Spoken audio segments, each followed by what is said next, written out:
Organization. I'm also a past state president of the state of Maine. I would like to be the first to welcome you to the 18th Annual Maine Women's Hall of Fame, sponsored by the Maine Business and Professional Women's Organization, the Maine DPW Futurama Foundation, and the University of Maine at Augusta. I would like to also be the first to congratulate the two inductees, Laura Fortman and Dale McCormick. The ladies are joining a list of very intriguing, fascinating women such as Margaret Chase Smith, Gail Laughlin, Olympia Snow, etc., etc. So committee to list. Very prestigious honor. Congratulations.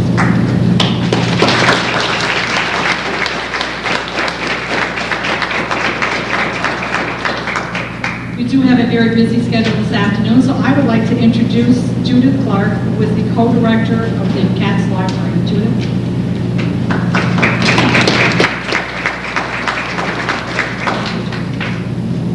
Good afternoon.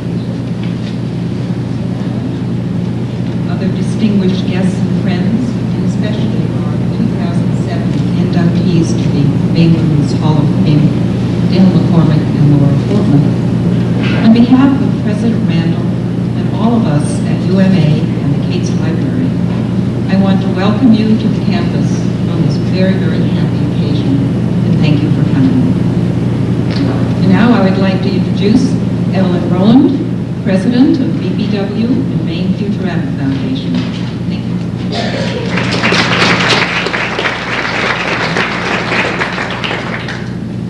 And I bring you greetings to the Board of Directors of BPW Maine Futurama Foundation. We are thrilled to be able to continue sponsoring this exciting event at the University of Maine at Augusta. Many of our board members have worked hard to put on this event, and the BPW Maine past state presidents have made contributions to make the team who have just enjoyed possible. The foundation is very proud of the 7 $1,200 scholarships which it has been awarded. I want to announce that we will be establishing a new scholarship in memory of people who have. Your generous contributions go to increase the endowment of the foundation and make all of this possible.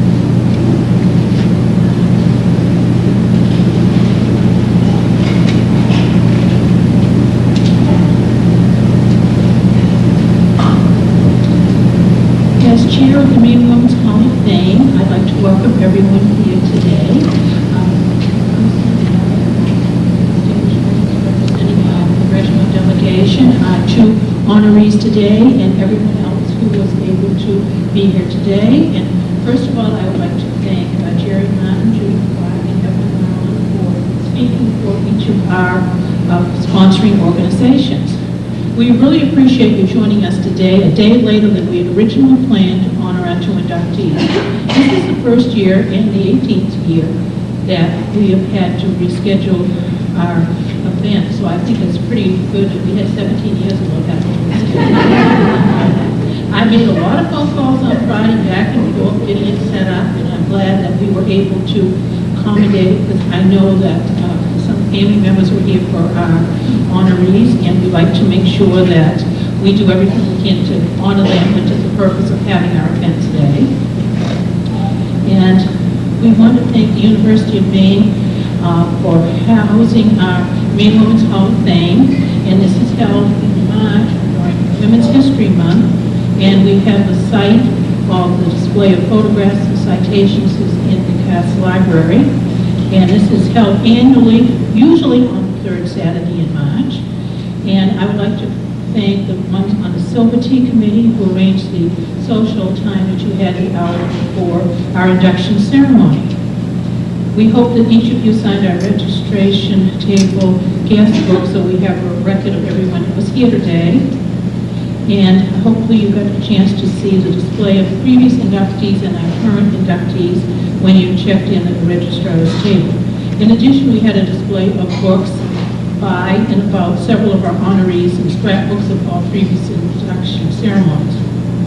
The Hall of Fame is dedicated to women who have met 3 specific criteria.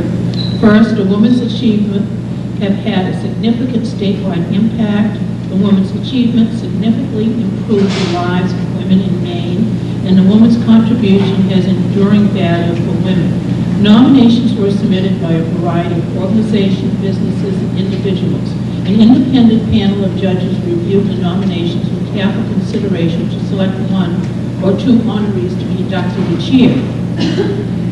Usually we have some previous inductees joining us for the ceremony, and we had about 6 that planned to be here, but I don't see any of previous inductees here today. We're sorry that they were not able. Oh, you did right after.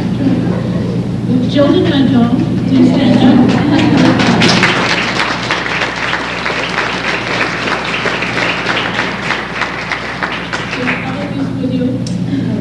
Okay, well, we appreciate your being here to represent your previous inductee group, and we're just sorry that we didn't have it yesterday, but I don't think anyone wanted to be on the road yesterday to come to an event you didn't have to have something to do for your job.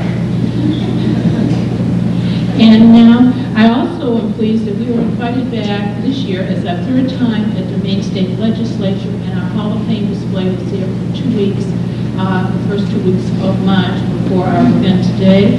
And it was on the 3rd floor between the Maine House and the Maine Senate. And when I was there a few times myself, I was able to have a chance to talk to several members of the House and the Senate, and I several did stop by to see it. And I think it's nice to be able to honor women. And in addition, this year there was a display that was joining us, the first 6 women members of the legislature. They're celebrating 80 years that women have served in both the Maine House and the Maine Senate. In 1927, the first 4 women in the House and 2 in the Senate. This is the first year that there were women in both members, that were members of the legislature. And one of our BPW members, Linda Huff, has been working on this project, and there was a joint resolution honoring these 6 women earlier in the legislative session, and all of the 6 women are very important to our history of women in Maine. And one of the 6 women was the first national president of BPW, and she was inducted in our Maine Women's Hall of Fame, Gail Rothman.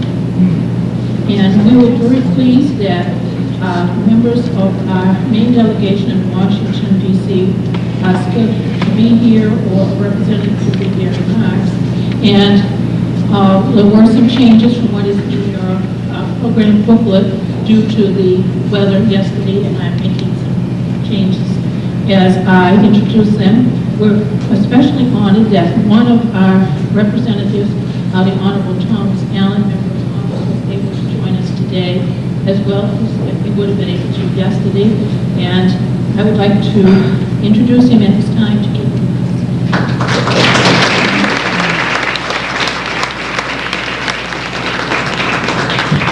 Thank you, Sally Ann. I am delighted to be here, and it's nice to see so many of you on the backup day. I am not a woman. I guess that's obvious. I'm the only one in my family who is not. My wife Diana is here, and our 2 girls are not, but they have benefited enormously from the kind of work that Laura and Dale have done in Maine over the last few years. I just wanted to say a few words about 2 of my friends. Both of them, in their different ways, have made lives better for women and girls here in Maine, and when you do that, as I'll say in a moment, you do that for the whole society.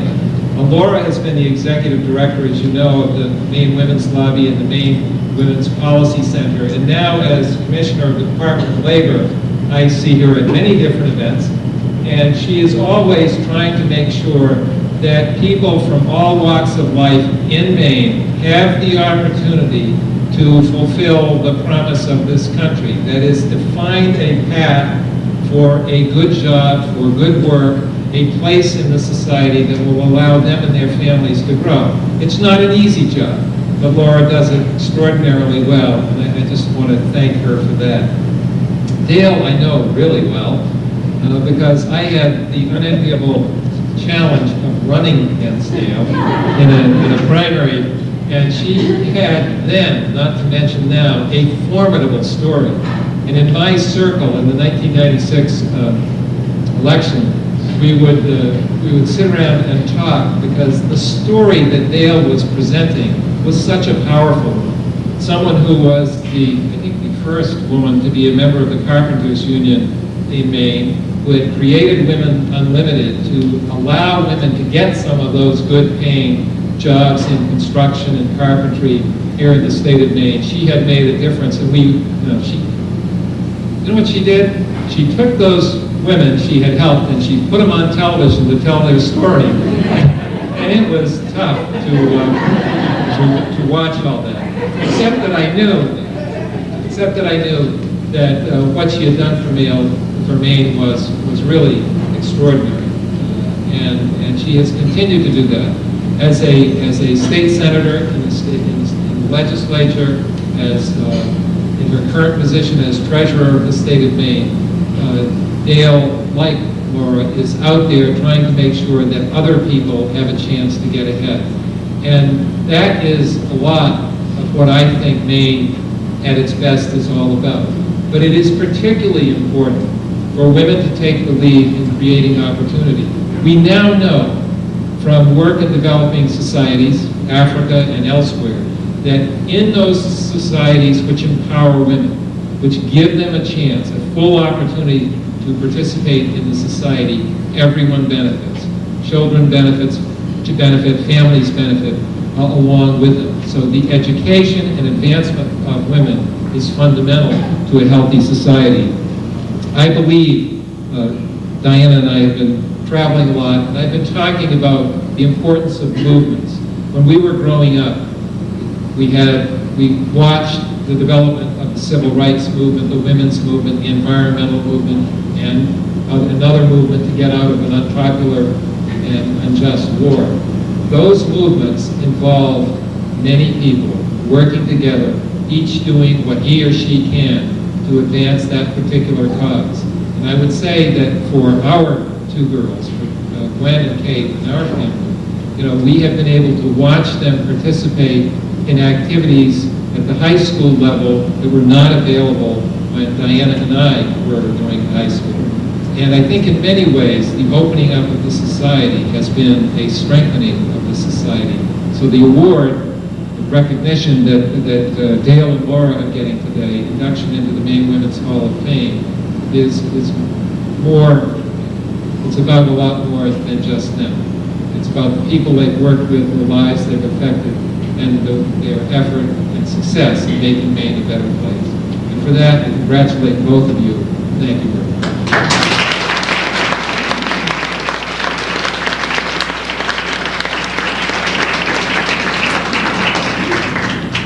Thank you very much for joining us. And moving along, we will now hear from Rennie Goodwin, the State Staff Assistant for the Honorable Olympia Snow, United States Senate.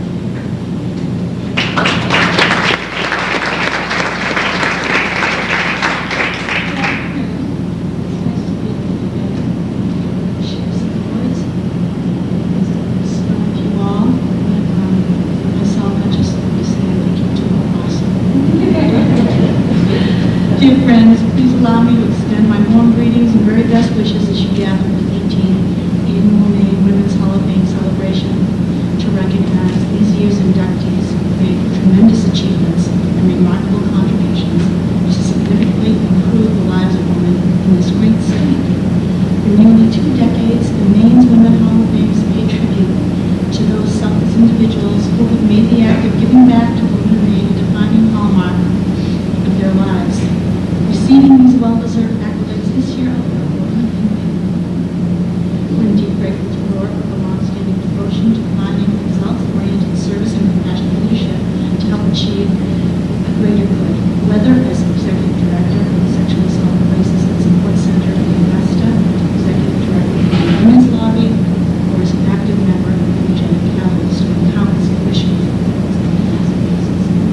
And as Commissioner of the Maine Department of Labor, she is instrumental in developing new standards to help women acquire professional success and equal pay.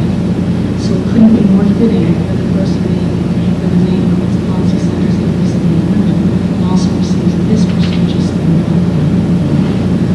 Like Laura, Dale has brought a keen sensibility to her progressive initiatives and myriad good works for many years.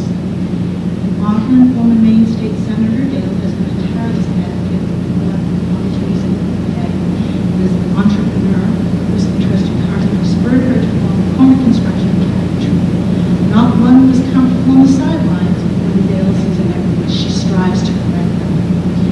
commend her for founding Women Unlimited in Maine in an effort to bring the women of our state into non-traditional approach. She founded Equality Now, home of the lesbian, gay, political alliance, in order to confront issues of sexual discrimination. And since 2005, she's been putting her wealth of knowledge in this area to excellent use as director of the Maine State Housing Authority. In word and deed, Laura Fortman and Dale McCormick truly exemplify the idea that we make a living by what we give. We make life by what we give.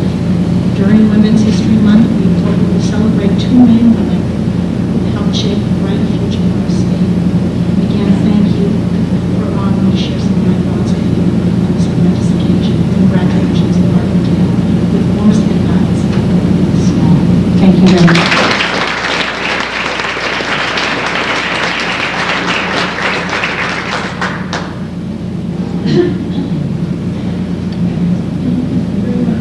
For sharing Olympia Snow's thoughts with us today, and we're sorry she can't be here. We really appreciate her attendance in office to be with us. And now moving along, as you can tell, the names are not always the same. Bill Codd is here as a state office representative to give greetings from the Honorable Susan Collins, United States Senate.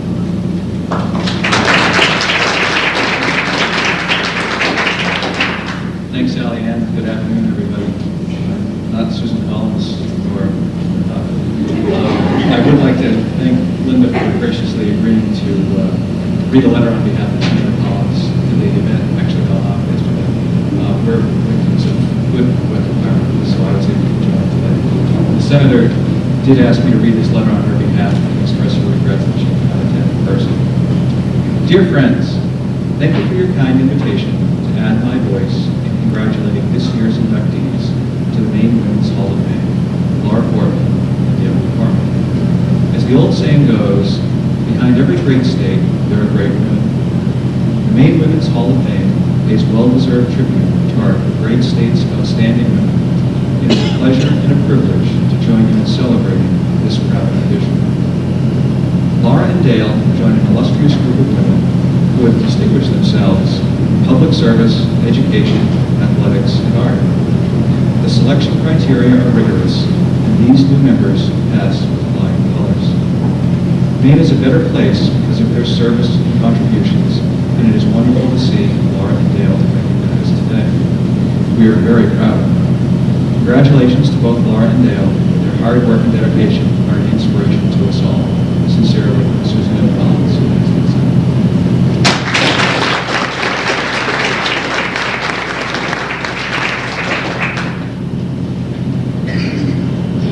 Very much, Bill, for joining us today. And now I would like to introduce Rosemary Winslow, who is the district director for the Honorable Life Commission, member of Parliament.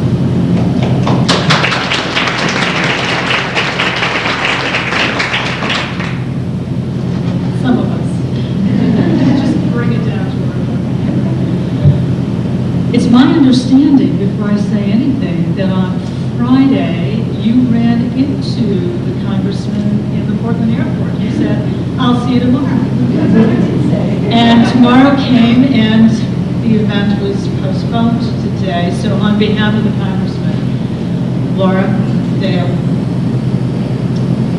send some strong vibes, because I suspect it's probably somewhere between Pittsfield and here, and hopefully we'll be here in the next half hour and drop in. So we're going to try to do something here. I think, well, the congressman and I sat down and had a conference call in regards to both Laura and Dale. It was interesting because he said, I've worked with both of them, and they're both incredibly tenacious, persistent. Many a night long vigils, I'm told, when you're the chair of appropriations and you're sticking around with your team to make sure that you get what is very important to Maine women and everyone. He said it was rather interesting serving in the legislature with Dale, and some interesting conversations. He said I won't go into detail with regards to that. But I looked at it. Two women that I have spent a number of years having to work with on several issues. And during the last 4+ years, we've really come to know both of you in a very different mindset. We have really, day 2 in which we're on the job, I can remember that day distinctly. The congressman is in D.C., and the bankruptcy court overhead said, and people who were spilling out into our office, we're an office of one, that was me, nothing was functioning in Bangor, but it was the beginning of an incredible relationship with Laura Fortman and her staff because of East Millinocket and Millinocket Mills closing. It was an incredible relationship as we started the work in developing what transition teams are all about, and we still do that. So one of the things that I need to make sure that I reinforce is, and that it comes from both DC and our district staff, and the congressman gives an A+ to the staff and all of the people who are there working under this great commissioner of the Department of Labor. But in that same mindset, we've gone through an awful lot of changes. We went through equality, Maine, vote no on one more time, and the congressman said, I think we're going to devote our DC and our district staff to working on this particular campaign. And I have gotten to know even more closely over the last 4 years what Women Unlimited was all about.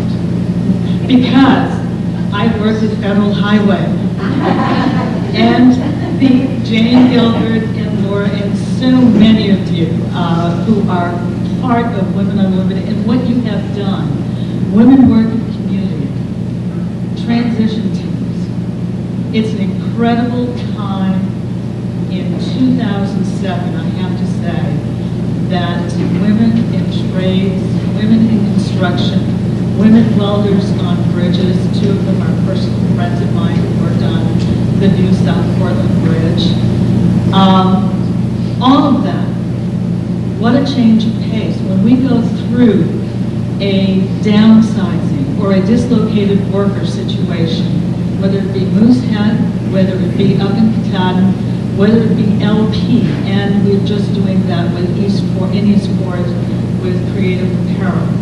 The alternatives for those who are single parents, the alternatives for those who have not had a chance for higher ed, the alternatives to be able to connect and get a job that is worth the pay that they are doing, and they have all of the other accoutrements that go with that.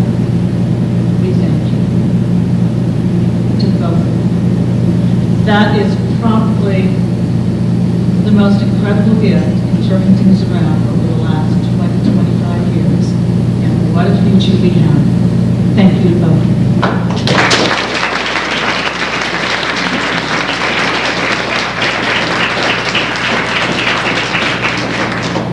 Thank you very much for those words from Congressman Michaud and for the whole point of view to working on the staff. We appreciate that, Rosemary. And we had Jane Lincoln from the governor's office, chief of staff, scheduled for yesterday, but I understand she wasn't here today.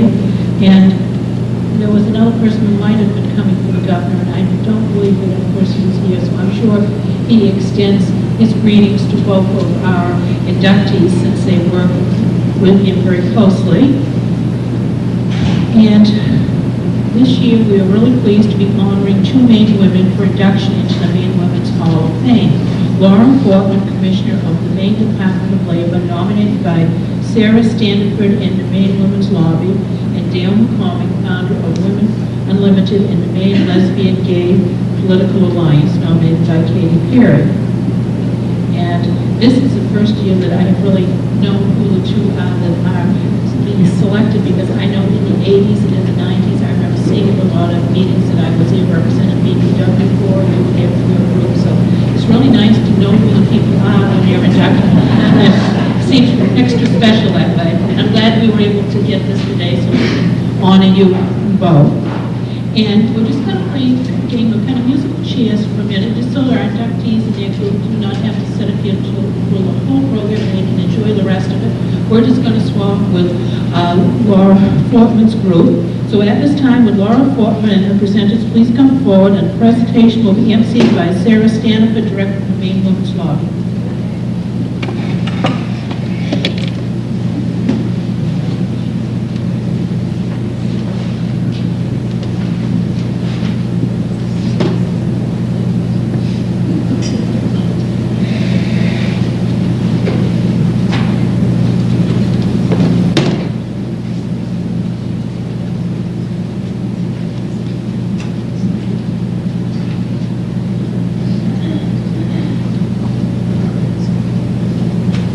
Going to be fun. Good afternoon. My name is Sarah Staniford, and I serve as director of the Maine Women's Lobby. It is a tremendous pleasure and an honor to introduce this segment honoring Commissioner Laura Fortman and her induction to the Maine Women's Hall of Fame. Those of you who know Laura have seen the impact of her work firsthand, I'm sure. Today is our opportunity to recognize that work and make visible and public Laura's contributions to women and, indeed, as the Congressman said, to the state of Maine. Having served as the director of the Maine Women's Lobby and the Maine Women's Policy Center for over a decade, Laura was the voice for women and girls. Now, when I first met Laura, I was a young organizer fresh out of college. Frankly, I was tremendously intimidated by the expanse of her knowledge and her larger-than-life reputation in Augusta. I remember sitting around the Maine Choice Coalition table, I think of this campus, and I recall being incredibly hesitant to open my mouth because I understood that, first of all, I didn't know anything, and in comparison to her, and secondly, what I did feel I knew, I could barely articulate. Then, as now, Laura speaks softly and considerately, but her words are always incredibly powerful. But I wasn't able to stay quiet for long, unfortunately, because Laura has a way of demanding that if you have a position to express, you speak up on your own behalf. She served as a mentor to me and literally dozens of other young women, encouraging us all to take on new, challenging responsibilities and to be leaders. She has modeled leadership development in her own life and as part of her work, in every job. And more than me or any number of the individual women she has mentored, we all have Laura to thank. In fact, if you are a woman in Maine, or if you love a woman in Maine, you owe Laura a debt of gratitude. For over a decade, Laura spent day in and day out at the Maine legislature, and the impact of her work is felt by each of us. And in particular, for example, for the survivors of domestic violence, sexual assault, and stalking, who can now take time off of work to attend to their immediate needs because of first-in-the-nation legislation establishing vital employment needs for victims of violence. Or, for example, the thousands of women on public assistance who have had the opportunity to attain a 2- or 4-year degree and a good job with benefits because of her work to develop the Parents and Scholars Program. And for all of us who have the security granted by Maine's reproductive privacy law, which firmly establishes the fundamental right to reproductive choice in Maine statute, particularly if Roe v. Wade is overturned. And much, much more. As Commissioner of the Maine Department of Labor in 2003, she continues this advocacy on behalf of Maine women and all Maine workers. Under her leadership, that system has developed new standards for helping women attain professional and economic success, fostering first and foremost equal pay for women and long-term security for Maine's families and communities. In her tenure, the state's employment services have improved for women, offering better pay and a wider range of jobs, including non-traditional occupation access. I want to point out that it was actually a consortium of individuals who nominated Laura for this honor, including her friends and colleagues at the Department of Labor, Peaches Bass, Vanessa Santorelli, and Jane Gilbert. I'm going to introduce some of them now who are among her presenters. And I'm going to introduce you all in the order that you will speak and then ask you to proceed one after the other, so we can move along. First, welcome to Heather Fortman, Laura's daughter, and Laura's friend and colleague, Ed McCann. Second, Chris Haskett, Public Policy Specialist with Maine Equal Justice and longtime friend and colleague of Laura's. And finally, Vanessa Santorelli, Assistant to the Commissioner, and Jane Gilbert, Deputy Commissioner. Laura has been, as you all know, a tireless advocate for improving social, economic, and political lives of Maine women and girls. Her work has truly touched the lives of every woman in Maine. On behalf of the Maine Women's Lobby and all of us who have been touched by her, welcome to the Women's Hall of Fame.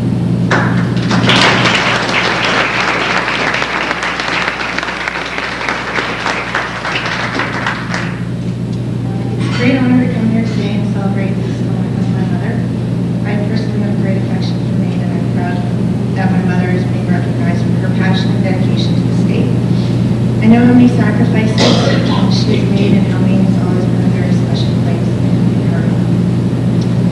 Ever since my mother was a little girl, spending her summers vacationing in Eastport with her great-grandparents, it was obvious that to her, Maine was more than just a beautiful place. I grew up listening to countless stories of fantastic 4th of July celebrations, all the way through to those glorious days on the magnificent Maine coast. Through that amazing influence, all of the members of my family were raised to appreciate the same love for the state that my mother has enjoyed. Once her career began, she always was not only motivated to succeed, but she genuinely desired to improve the way of life, not only for her immediate family, but for everyone that she came in contact with.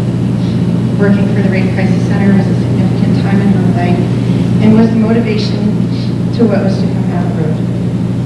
As she continued to the director of the Maine Women's Lobby, followed by the Commissioner of Labor, she never lost her focus on what she most valued, helping others. To her, it was always of utmost importance to let others find their own happiness and have the opportunity to thrive within their own skin. I am a testament to that and will always cherish the gift that my mother has given me. It means even more knowing that a tremendous number of women of Maine have also benefited from her unwavering dedication and love. In closing, I would just like to say, congratulations, Mom. I'm so proud of you, and I'm blessed to be able to be here with you today. I know that your future will be even more amazing than the accomplishments that you've achieved so far. Every daughter should be as lucky as I am to have a mother as successful and inspiring as you.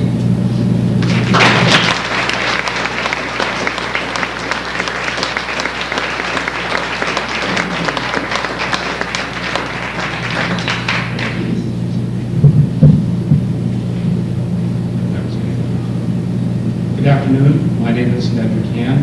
For many years, I was with the Maine CEO. I consider it a great honor to be Laura Fortman's friend, and an honor to be your speaker today.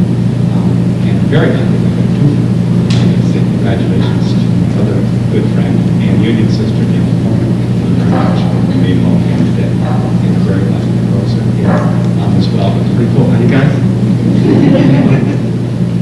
And I'm thrilled that so many girls will be here today as well, especially please. I also want to thank the BPW for having this event. I think it's very important what you're doing here today. You've done kind of pause and to recognize people a lifetime achieve, and not even at the end of their working careers, it's much older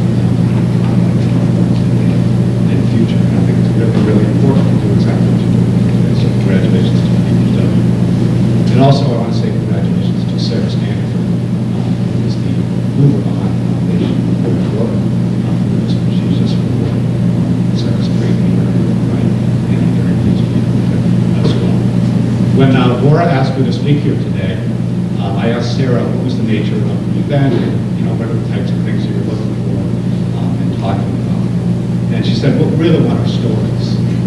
Some stories about, of course, we worked together for a long, long time and continue to work together.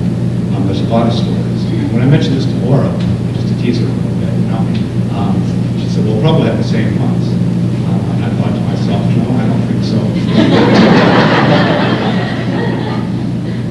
I don't think you would guess. Perhaps you would, and you may not remember this. I had not known Laura for very long. We appropriations very late night, and waiting to pounce on somebody should they do the wrong thing for workers, in my case, for women, for Laura. And it was like one of those long, long nights you get thinking about what you're doing. So I said to Laura, who I didn't know very well, how did you end up here? How was it that you were here? And she told me about her work in the Rape Crisis Theater, which I just have tremendous amount of respect for. I just think people who do that work are incredibly strong, incredibly dedicated, incredibly brave. And it takes a lot of guts to do that work. So I shared a story with Laura about a friend of mine who had been assaulted when I was about 15 years old. It was an easy thing to talk about, people who had been in 20 years prior to it. It was a a sad story, as all those stories, I'm sure, are very sad and difficult.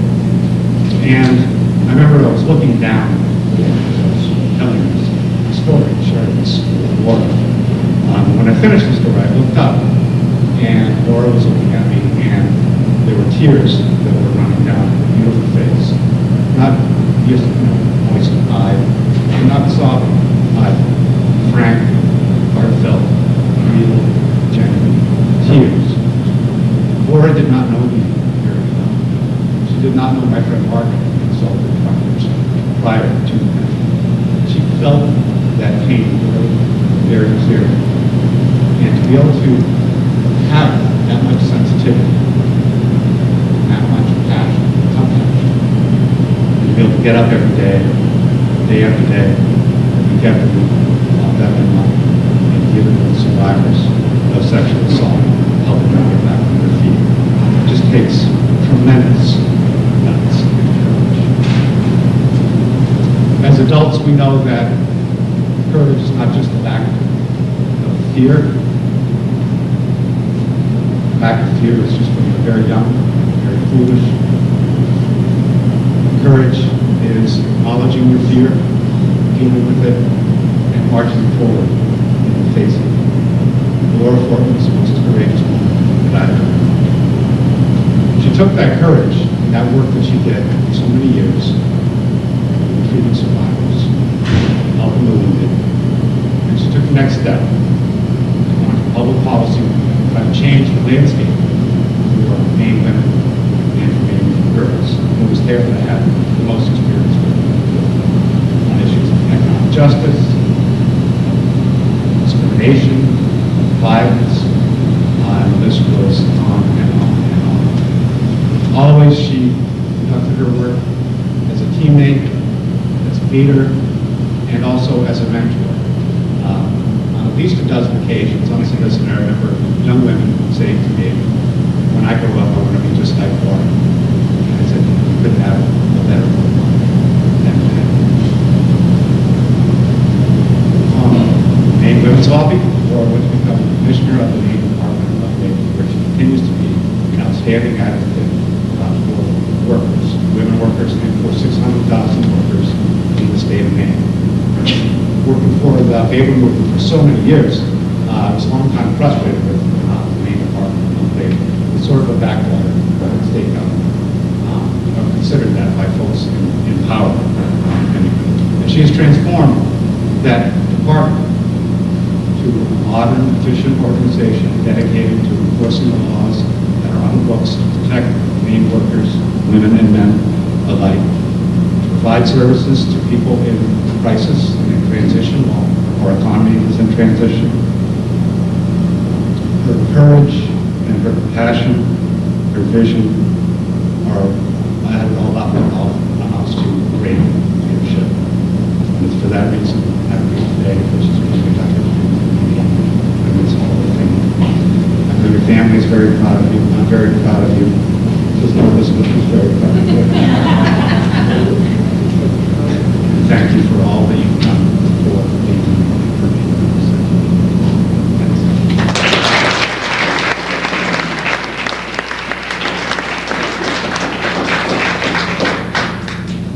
Good afternoon. My name is Chris Hafstad, and it's a great joy to be here today in the middle of the month of March, Women's History Month, to honor and celebrate, and very deservedly so, the induction of Laura Fortman into the Women's Hall of Fame, and also my friend Anne McCormick. For each of us, there are women in our lives who inspire us. They give us support. We love them and admire them because of their passion, their wisdom, and their efforts to make the world a better place. For me and for the hundreds of women whose lives Laura has touched, she is that kind of woman. I first began working with Laura at the State House in the early 90s. You may remember those days. The state was in a deep recession.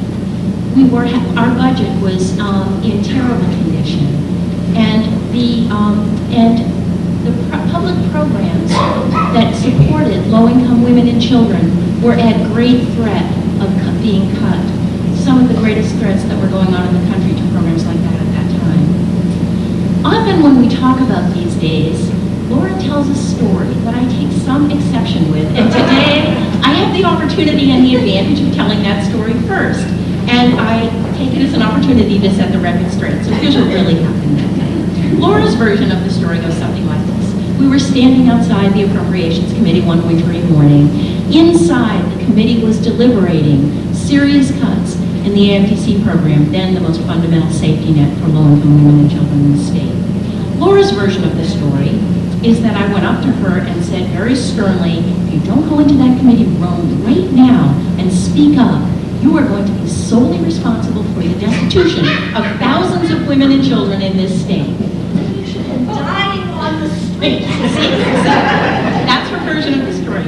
Now, of course, I would never have placed such an unfair burden on a brand new lobbyist, never mind my dear new friend, Laura Fortman. So what really happened is something like this.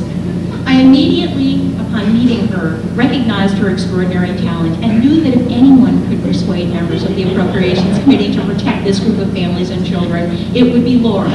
And all I was doing was simply giving her the encouragement necessary to help her understand her own power. Well, Laura did go into the committee room that day, and she did testify, and she did protect many hundreds of families from falling into much deeper poverty. And that was only the beginning. To this day, one of Laura's greatest skills is her ability to open doors to issues that didn't have any support until she helped people understand how those issues might affect their mother, their daughter, or their sister. And through her work, she has turned the tide on more occasions than not and brought greater equity, justice, and hope to thousands of people in Maine. Speaking of Women's History Month, last week, I had the occasion to read a United States Supreme Court decision from 1937, not something I often have the opportunity to do.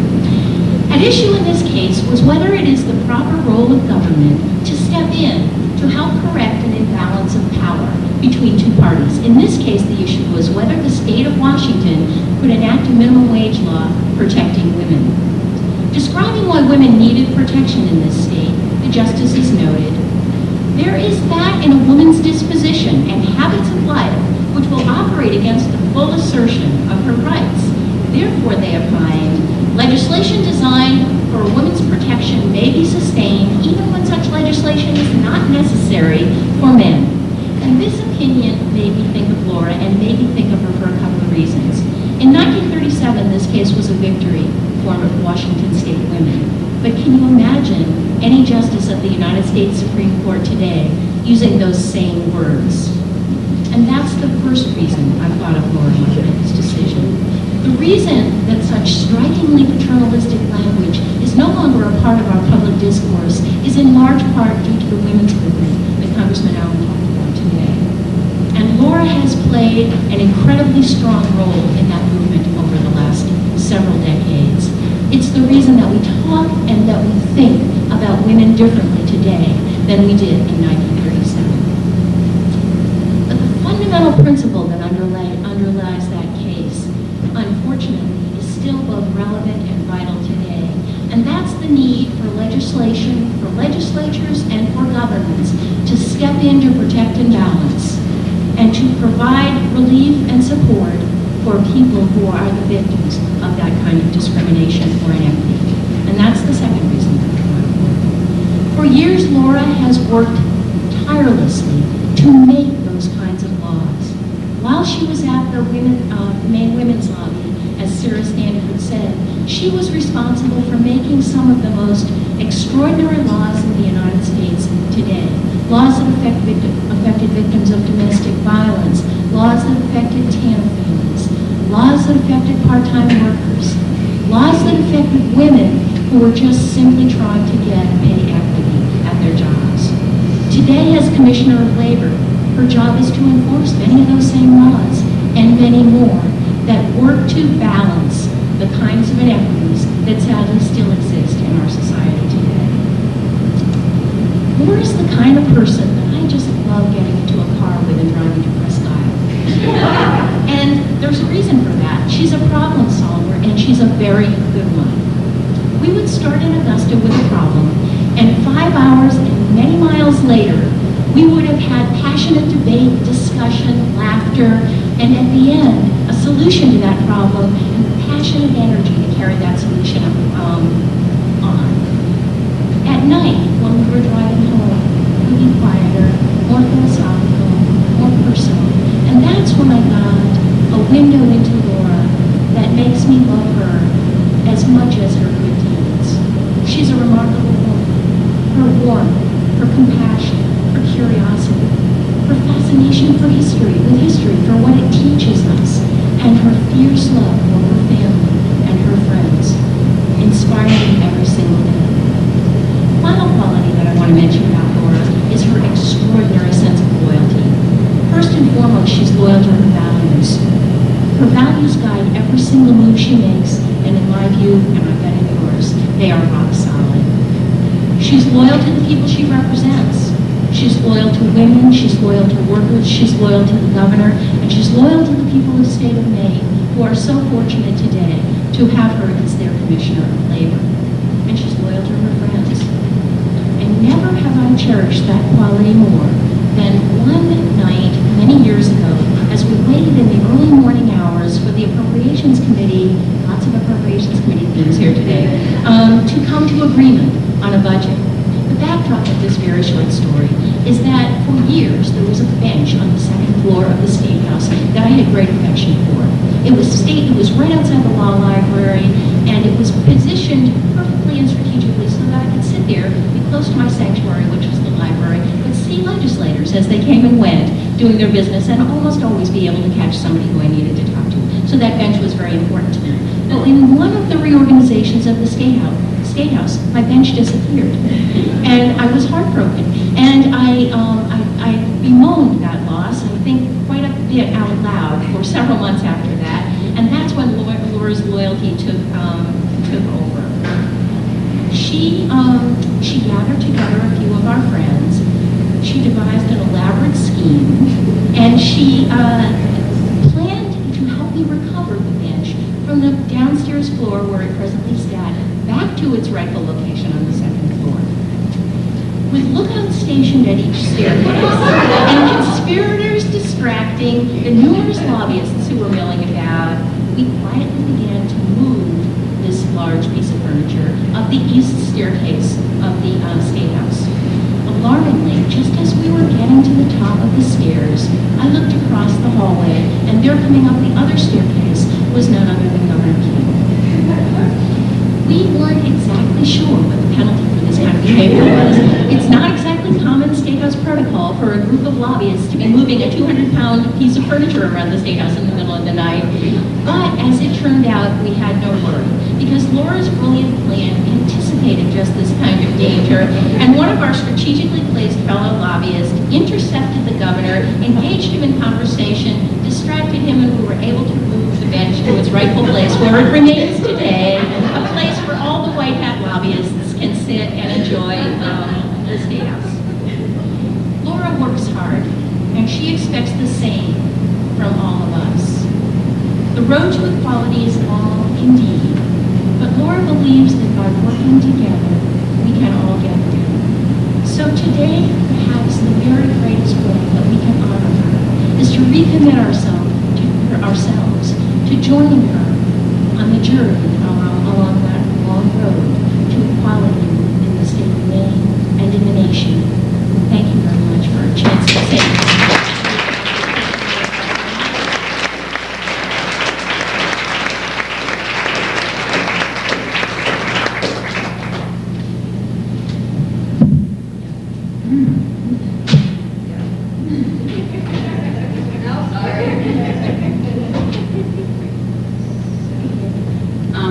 First, I don't want to be rude, and I want to say that I noticed that Congressman Mister came in, so if we could all just recognize that he came in and give that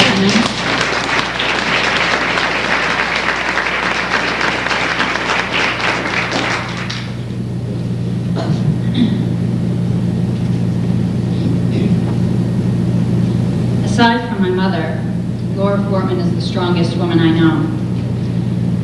Our society tends to focus on physical strengths as sort of the most important these days. but I value Laura's strength of character, her integrity, her dedication to the causes that were mentioned by the previous speakers. Laura has been many people to me. She is my friend, she is my boss, she has been my teacher, my role model, but most importantly, she has been my mentor. My first conversation with Laura was as interesting as the first conversations that the other folks who just spoke mentioned. I actually, I called her. My first encounter with Laura was actually over the phone. I had just graduated from the University of Southern Maine with a political science degree, so that, of course, made me think that I was entitled to any job in the state of Maine that I wanted. I wanted to be a lobbyist, and so what I did was, after graduating, because everybody told me, Vanessa, just get your bachelor's degree, you can go and become anything you want, just go and have an interview, and they're going to give you a job, no big deal. So I went to the Ethics Commission, and I got the, they have this register with all of the lobbyist names in the state, all the phone numbers. So I started down the list and started calling all of them. And I got to the Maine Women's Lobby and saw Laura's name there. I dialed her up, and she answered the phone, and she said, "Hello, Maine Women's Lobby." And I said, "Hello, may I please speak to Ms. Fortman?" And she said, "This is Laura Fortman." And I said, "Hi, my name's Vanessa Santorelli, and I just graduated from the University of Southern Maine with a political science degree. I'd like to come in and interview with you for a job to be your lobbyist, and then hopefully, you know, after you have the interview with me, you can hire me." And she sort of, there was a pause. And I think the next words that came from her was, "Excuse me?"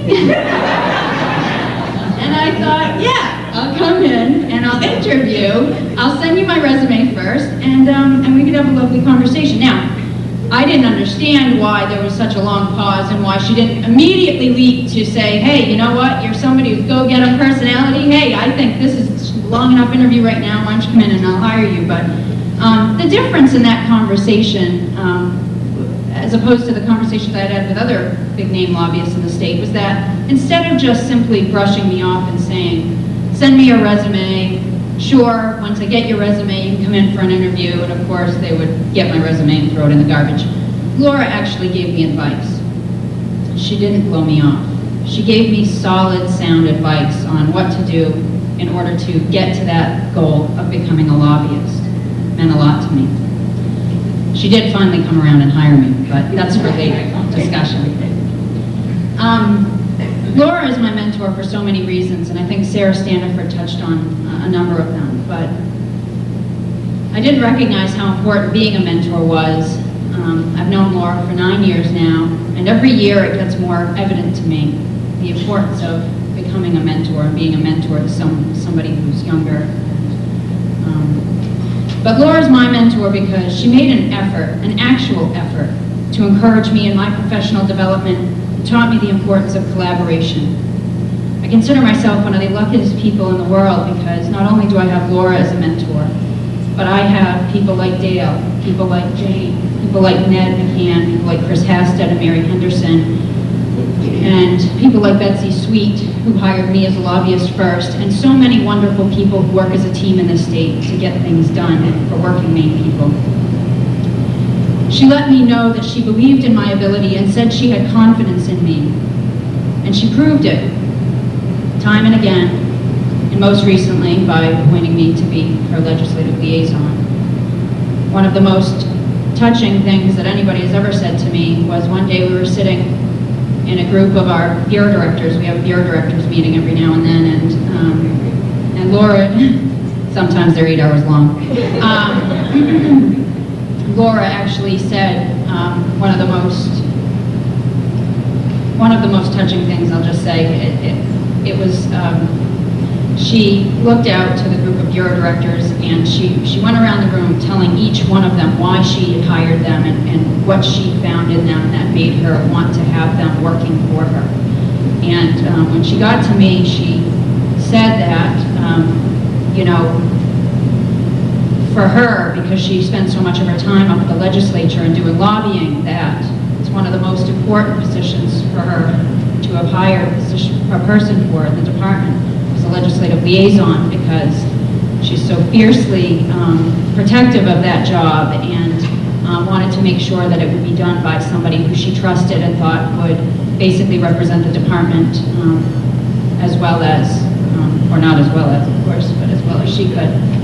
So to have your mentor among your peers tell them that they have confidence in you, that they trust in your abilities, that means more to, that meant more to me than she'll ever know. And she also has high expectations of me and those who work for her, and I think that's another sign of a mentor, is wanting the people that you mentor to set high expectations and goals for themselves. She embraces the concept of lifelong learning and wants to see young people succeed. Adam and I, Adam Fisher over there, and I are two of the youngest people in the Department of Labor. We are the oldest department in state government. We are the oldest department in state government across the country. We have more people over the age of 60 than under the age of 30. Now, Adam just went over the age of 30. I am still balancing that number out a little bit, but she basically brought Adam and I in when she first came in and said, the two of you are the future of Maine. You are part of the future of Maine. And whatever training opportunities, whatever opportunities for increasing your learning, increasing your skills, increasing your professional development, we want to be supportive of those things. So come to us and let us know, and we'll make it happen. She is the change that she is about the change that she wants to make in the world, and I think that that's also critical of having somebody to look up to as a mentor. There are two short examples that I would give in addition to the ones that I just referenced about watching Laura and saying that she's my mentor.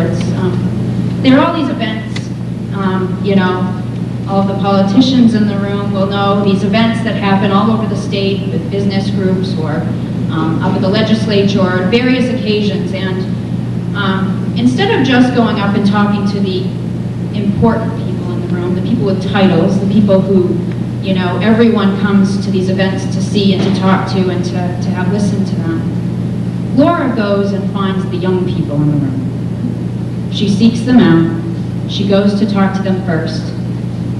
And you don't know what that means to people our age who know, you know, that somebody with the background and the experience and the respect that Laura has in this state comes up and says, hi, you know, my name's Laura, you know, what are your goals? What are your dreams? What can I do to be helpful?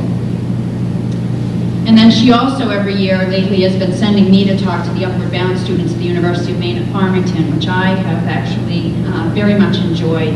I love going up to the State House every day and talking to legislators, but actually getting out of Augusta every now and then is a wonderful experience. And these are students who have never had anyone in their family go to college, and she sends me to this group, and I think it's part of her mentorship to encourage me to be a mentor. There are two pieces of advice that my mentor has given me actually she's given me lots of pieces of advice, but these are the two that have stuck with me the most. The first is, she said to me when I started to be an actual lobbyist, she said, working at the State House can at times be very brutal. It can take a huge emotional toll on you. The most important thing to keep in mind is to focus on your work. The second piece of advice is you better not get arrested because I'm not going to bail you out unless it's for a protest. These two pieces of sage advice have served me well over the years, and I'm still going without getting arrested, so I know not to call her, though, unless it is for that protest. I'd like to get serious for one moment. I would like to say that I'm so very fortunate that Laura has been my role model and my mentor for all of the reasons mentioned before me and for all of the reasons that each of you have within your own memories and of Laura. I think that it should concern us all, though, that these days, young women and girls, because of whether it's the media or other reasons, are looking at other people as role models that I think should be very concerning to us. People that they see on television. Paris Hilton, Britney Spears. I don't know if any of these names ring a bell. But if they do, it should concern you. I am fortunate. I look up to Laura. I look up to the people behind me and the people in front of me, and I'm very lucky. because they're all working to better the lives of people. And I think that it should be our job from this day forward to go out and try to follow Laura's example and be a mentor to others. Because we should be scared that anyone would want to follow the examples of those other women that we see on TV. And I can't stress it enough, but it's disconcerting. I'm going to wrap up in a second. It gave so many of us in the state of Maine such immense pride the day that Governor Baldacci appointed Laura to serve as the Commissioner of Labor. And as Commissioner, Laura has often been heard saying, "We are the Department of Labor and we will support workers and their families. We are not here to take no position on issues such as the minimum wage, unemployment benefits for part-time workers, and safety and health issues. Of course we support them." And it's a very refreshing and a very exciting position to be able to go into work each day and say, we are the Department of Labor, to have a cause, to know what you're there working for and fighting for.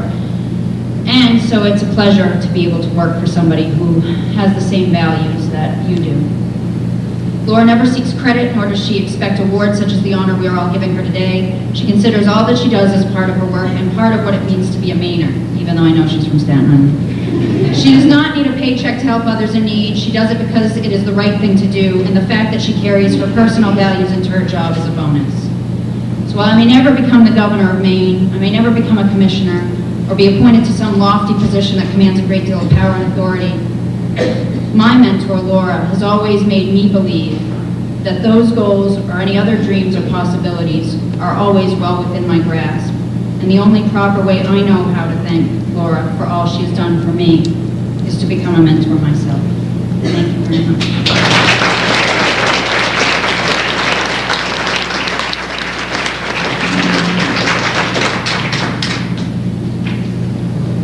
I'm Jane Gilbert, and I'm Deputy Commissioner of the Department of Labor. And it is my privilege to work for Laura. When she became Commissioner, she asked me to come to work for her, and I thought about it for about 2 seconds. And it's been a privilege to work with you. And I want you to know that I believe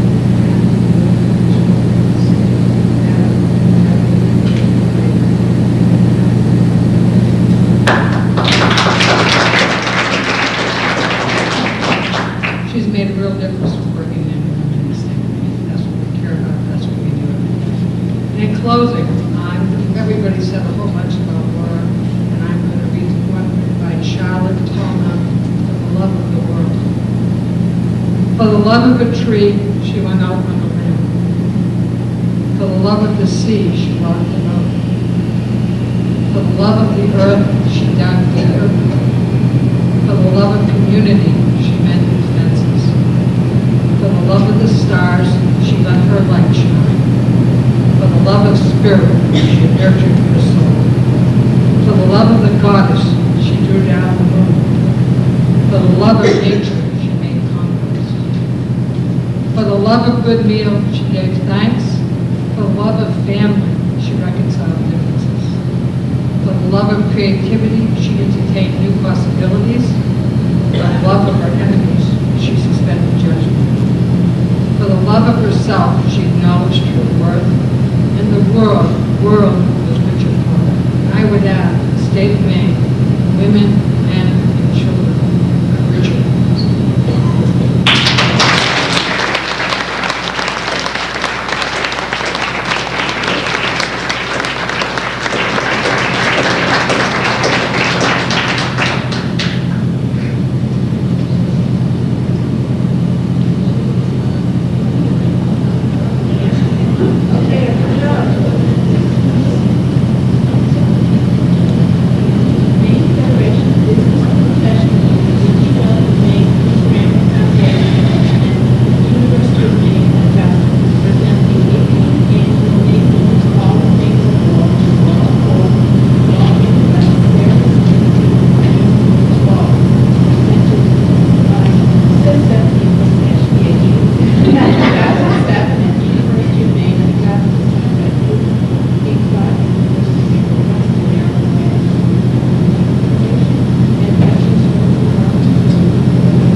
some of it is true, but most of it is an exaggeration. As Congressman Allen pointed out earlier, there is no way that I would be here without the numerous women who I've worked with and the men I've worked with as well. Anything I've done has really been kind of a group activity and does not speak to any sort of special talent. Back on Staten Island, it's true, that is where I grew up. I went to an all-girls Catholic high school, and Sister Regina was the principal, and every year in September she would give the same exact speech to the incoming class, and just to remind us what we needed to be paying attention to. And every year she said that success was 99% perspiration and only 1% inspiration. And I think anything I've done has been just because I am persistent and I do show up. But it's not any sort of real talent. One of the things that did happen early on in my career was that I heard another woman receive an award. Her name was Liz Whalen. And she was asked, what does it mean to be a feminist? And Liz said that being a feminist to her meant looking over my shoulder and making it easier for the women coming after me. That is what I have tried to do, and it was wonderful hearing that maybe I've actually not just thought about doing it, but have done it. It's great hearing from Sarah and Vanessa and even my daughter. That is what I hope I try to do. But I also believe that I was the right age at the right time. There were opportunities that opened up for me that were not there for women of previous generations. And I was incredibly fortunate because I was surrounded by a group of very, very talented women. Women like Dale McCormick, who I'm delighted to be sharing today with.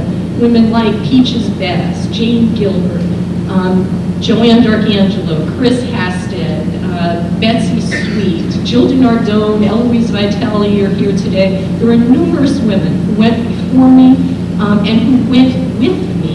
And I do want to just acknowledge that. And many, many women who never show up on the Maine Women's Hall of Fame display. Women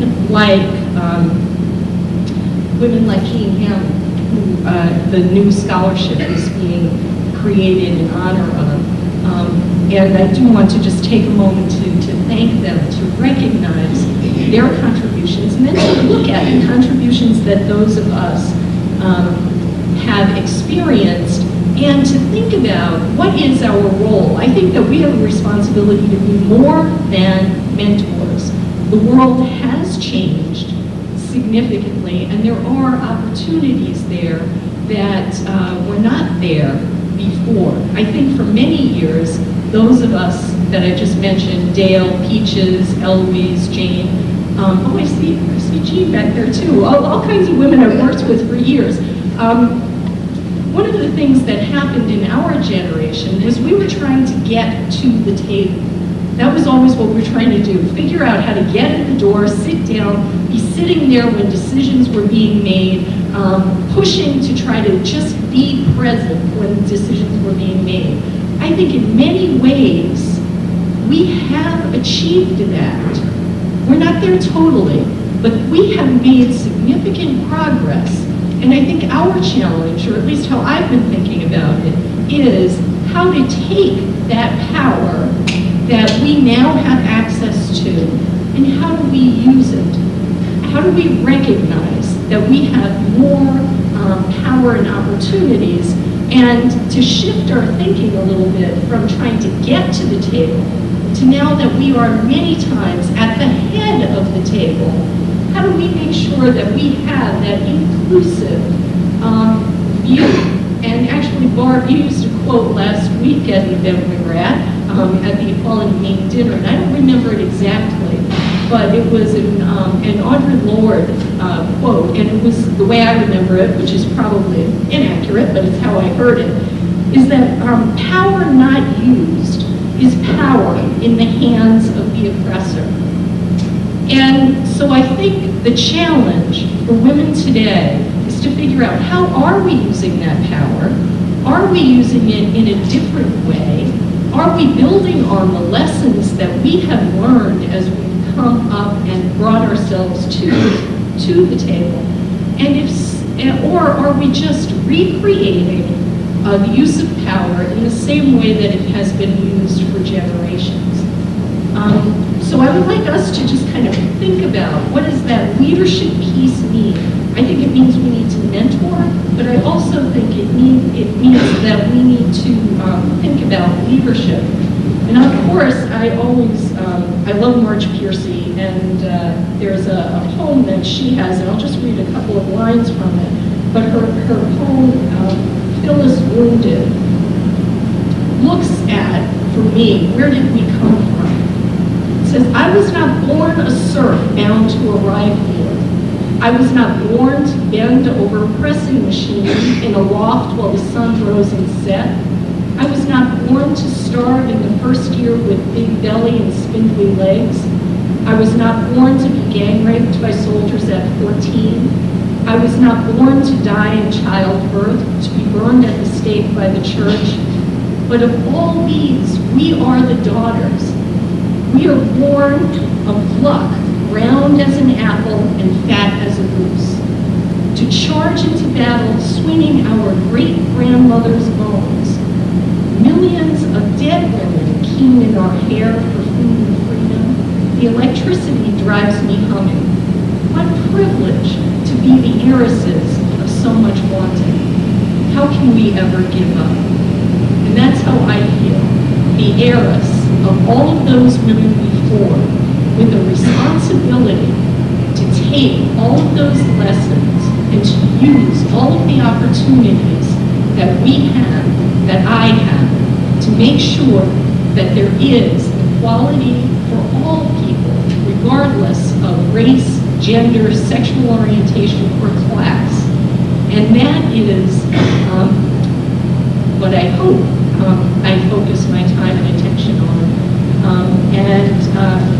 That is why I'm delighted that there are organizations like EPW and the Maine Women's Lobby and AAPW and all of the other wonderful organizations, Women Work in Community, to help us remember that although we have made progress, there is still much that we need to do.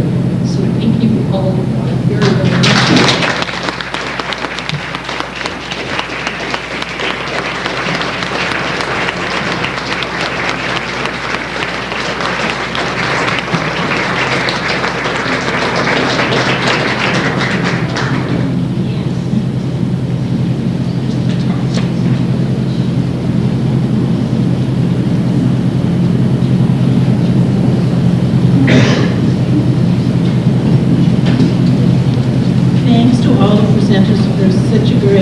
Informational program on her. She's done a lot for Maine, and it's nice for us to hear the things she's done that the public know about, and also these personal things. I think it helps to inspire us all to do what she has done. Hopefully, people of all ages will enjoy in the future knowing that she has been part of our Hall of Fame, and thank you for all you've done. At this time would be presenters for dear McCormick. Please come forward. The presentation will be emceed by Katie Perry, a Hollywood resident.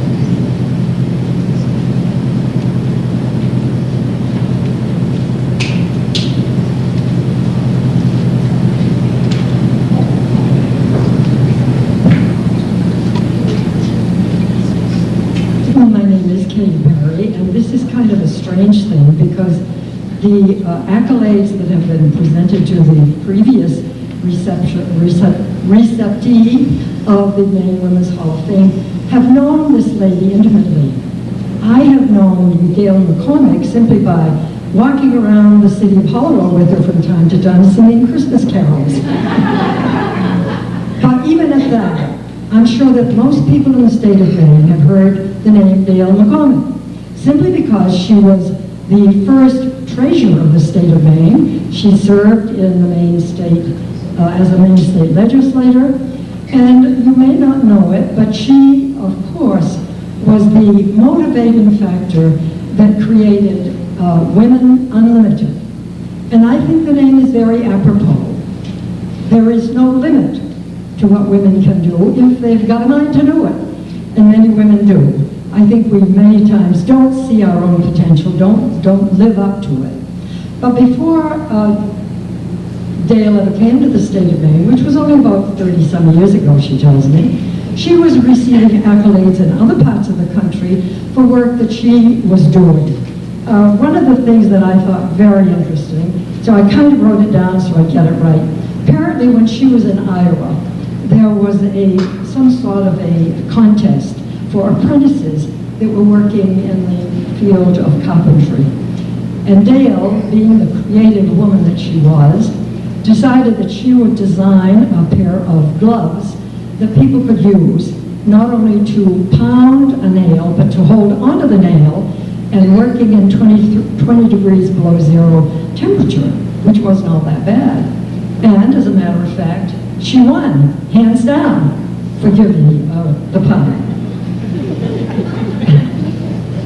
I think that when I heard or read in the paper last fall that the BPW, the Business and Professional Women of Maine, were going to accept nominees for the Women's Hall of Fame, I started thinking a little bit. And I thought, jeepers, there's probably no woman that I know who has really impacted a good thing on the women of Maine more than Dale McCormick. With her teaching and getting women who perhaps were single mothers or whatever back into the workforce. So I started doing a little research, and I found the most really people that were more than willing to go more than halfway to tell me everything they knew about the things that Dale was doing, why she was doing them, and what an amazing role she had played to benefit women today as well as in the future. And so I decided to make myself the nominee, which, as I say, I don't know any more than that about Dale, except what she has done in the little village of Hollowell and what I knew that she had done.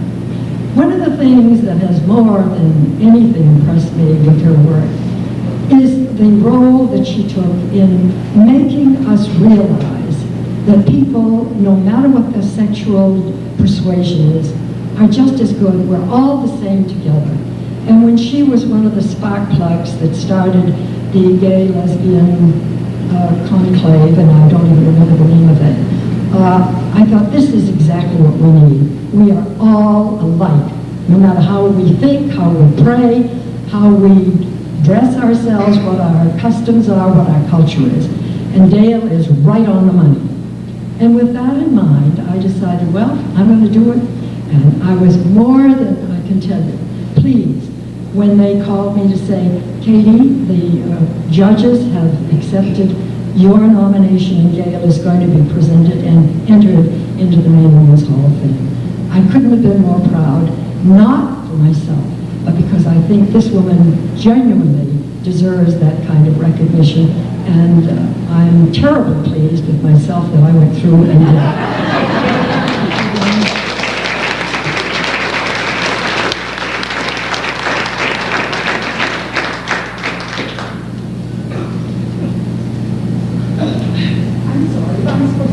Well, that's okay. I'm assigned Tina, and I'd like to echo very much what Katie said, that I'm terribly pleased and proud to be here, and I'd like to thank EPW for singling out Dale McCormick. She really is just that historical and is tremendously worthy of this honor. Those of us who were around about 20 years ago knows what a foundational role Dale played in the Maine struggle for human rights. Of course, Dale is being honored today for very much more than her 4 years at the helm of Maine's gay movement. The creation of Women Unlimited, her 6 years in the Senate, her tenure as treasurer of the state of Maine, her stewardship of the Maine Housing Authority are all deserving of note. And I'm sure there'll be another speaker, and I hope there will be, who will focus on that part of Dale's career. I'm going to speak about what I know, and that's Dale's singular contribution to the struggle for human rights in Maine. Over the years, Some people, in moments of exuberance at an Fortman banquet or a conference on Charlie Howard or such, have credited others with being either the mother or the father of civil rights in Maine. As a history buff, it gives me great pleasure to set the record straight. Jerry Talbot, Lois Reckitt, Diane Elsey, Barb Wood, Larry Connolly, Susan Farnsworth, Pat Peard, Betsy Sweet, Robin Lambert, Richard Steinman, Joel Abramson, and many others have all made huge and valuable contributions to the struggle. However, those of us who were there know that the preeminent actor was dead. One of the running arguments is whether history is created by great men and women or whether historical circumstances produce such an actor. The Maine experience would validate the latter theory. The murder of Charlie Howard saw the birth of a visible, militant, statewide struggle for civil rights in Maine. Before July of 1984, most gays in Maine lived closeted lives in a frequently hostile climate. One of my first experiences in Maine was attending a civil rights hearing in 1979. And at this hearing, gays were routinely called child molesters, sexual predators, perverted, and diseased. The chair of the hearing made no attempt to gavel such expressions out of order. In those days, very few people were out. Those who were mostly women, not least because it was too dangerous for guys, especially if they lived outside Portland. Mind you, at the same time, there were some substantial signs of revolt against this oppression. There was the Wild Stein Club in Orono. There was a group called the Maine Lesbian Feminists who met monthly. There was a gay symposium that happened once a year. There was Our Paper, a monthly gay paper in Portland. There was a couple of gay bars in Portland. And there was one in Augusta that even had a women's night once a month. There was also a Rockport store, that feminist alternative, i.e. gay books. There's the Harbor Masters, a leather club in Portland. But these and other efforts, though valuable, frequently loved, were singular and not harnessed together by any common goal or governing structure. The July 1984 murder of Charlie Howard, a young gay man who sometimes liked to flaunt his sexuality, the reluctant prosecution of his killers, the equivocal response of some sections of the community to the murder, ignited the rage of the gay community statewide. Something we felt had to be done. In September of 1984, that was in July of 1984, and in September of 1984 was the first meeting of the organization, which changed the lives of gay people and their families in Maine. And that was when the Maine Lesbian Gay Political Alliance was created. Dale was elected president of his new organization, and as they say, and this is literally true, the rest is history. Dale had come to Maine a couple of years earlier. She was a carpenter who had honed her political skills as the first woman apprentice in the Carpenters Union in Iowa. She'd also written and illustrated a home repair manual. Dale taught carpentry at Cornerstones, a Brunswick school for would-be home builders. Her political and her teaching skills served her well, both in running MLGPA for 4 years and in the creation of Women Unlimited, a nonprofit a nonprofit organization, the goal of which was to find jobs for women in the trades. Though I vividly remember way back then hearing Dale say the words gay and lesbian on public radio, while driving south on 95 and almost running off the road in my excitement to hear those words spoken by the mainstream media, a lot else had fallen by the way. So, in the last couple of weeks, I've spoken with a number of people about the old days, asking them for their memories of that time. Much of what follows is not just about Dale, but about MLGPA. But remember that those of us who formed MLGPA in those first years were guided and coaxed and marshaled and inspired by Dale. So I'm just going to talk about some of the things that we did together as a group. And some of the things that Dale did. Of course, I must first talk about Tolerance Day. After the murder of Charlie Howard, Dale was invited by the Madison High School to be part of a panel on discrimination. And when the school board heard about it, they totally rejected the idea of having a lesbian speak to the high school students. Dale very bravely brought suit against the board with the help of Jed Davis and Augusta and the MCLU. And Judge Donald Alexander ruled that though it was discrimination, the Madison School Board could not be faulted, as in Maine, there was no protection for gays from discrimination. One of the earliest memories that many people have is of Dale at the Gay Symposium, and this was an annual meeting of gay people. And this is when she was trying to pull this organization together, and she was the keynote speaker. And in this keynote speech, and I think she was leaning a little heavily on Jesse Jackson, she got us all to repeat, "I am somebody."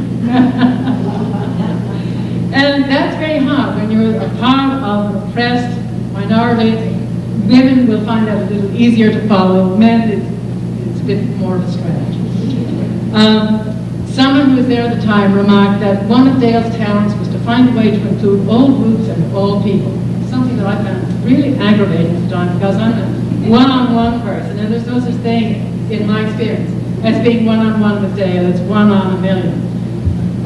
Dale is also an excellent teacher. She gave a workshop that time on this new disease that was ravaging the gay male community, AIDS, and made it clear that one of the reasons that it was difficult for us to talk about this subject because it linked two things we really don't like to talk about: sex and death. One of Dale's most, oh my God, outrageous ideas was this common ground fair thing. I had a bookstore at the time, and I'd gone to this common ground fair to sell books.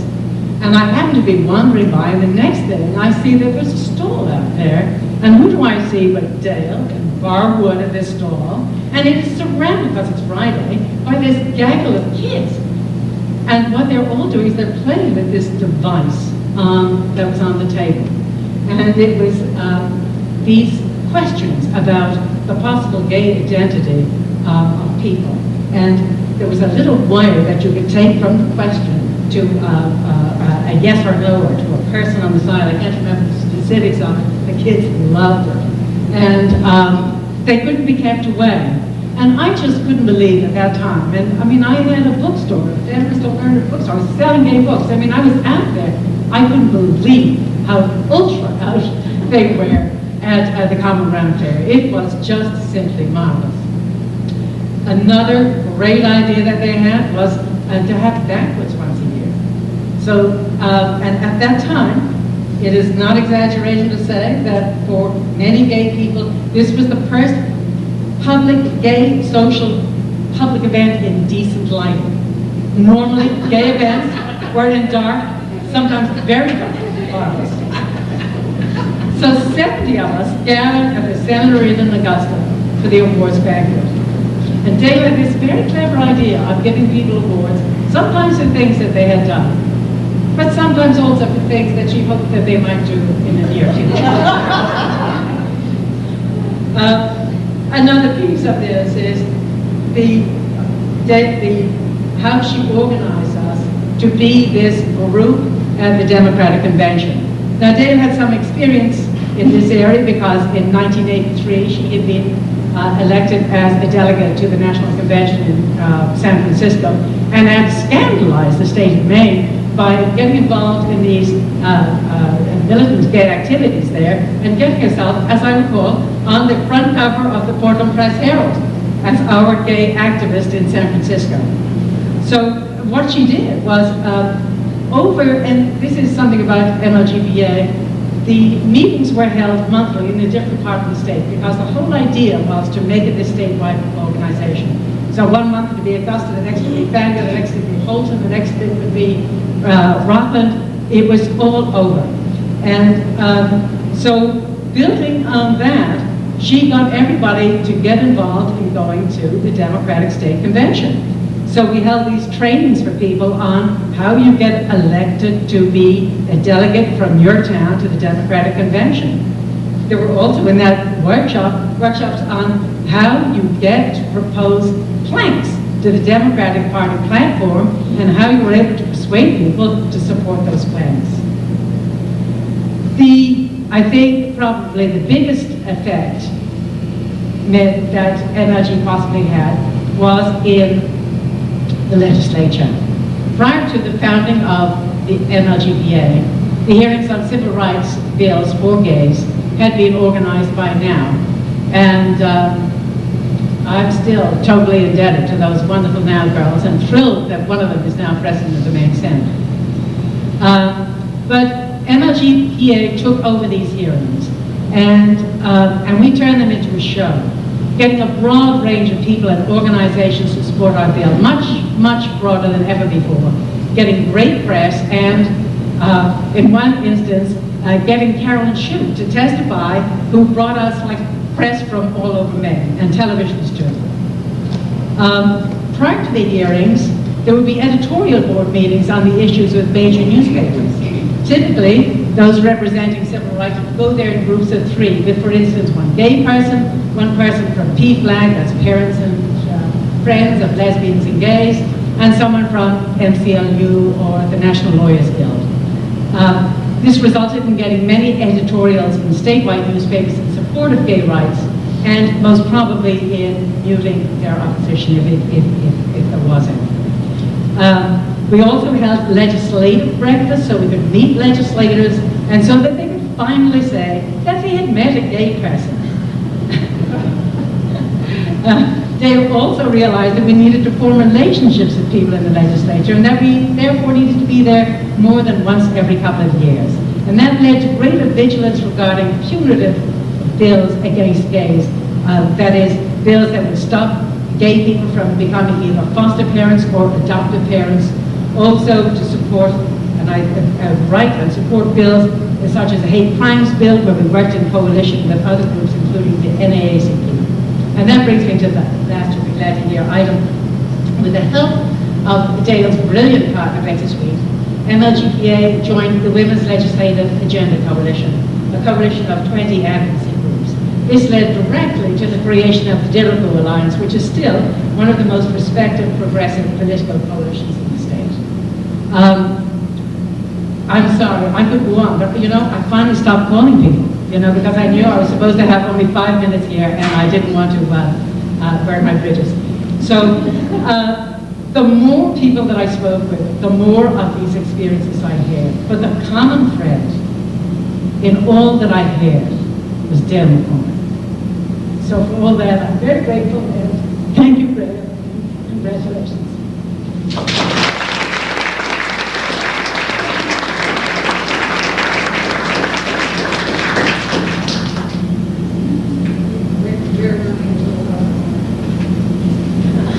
Remember me? In case you don't, I'm Jane Gilbert. And I'm kind of in a unique position today. Both my boss and my best friend are the nominees. And that's just a wonderful place to be because I can't think of two better ones.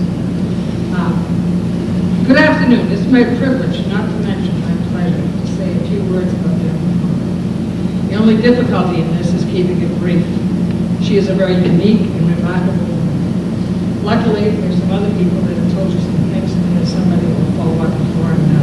But I'd like to take this from the perspective of paying him forward.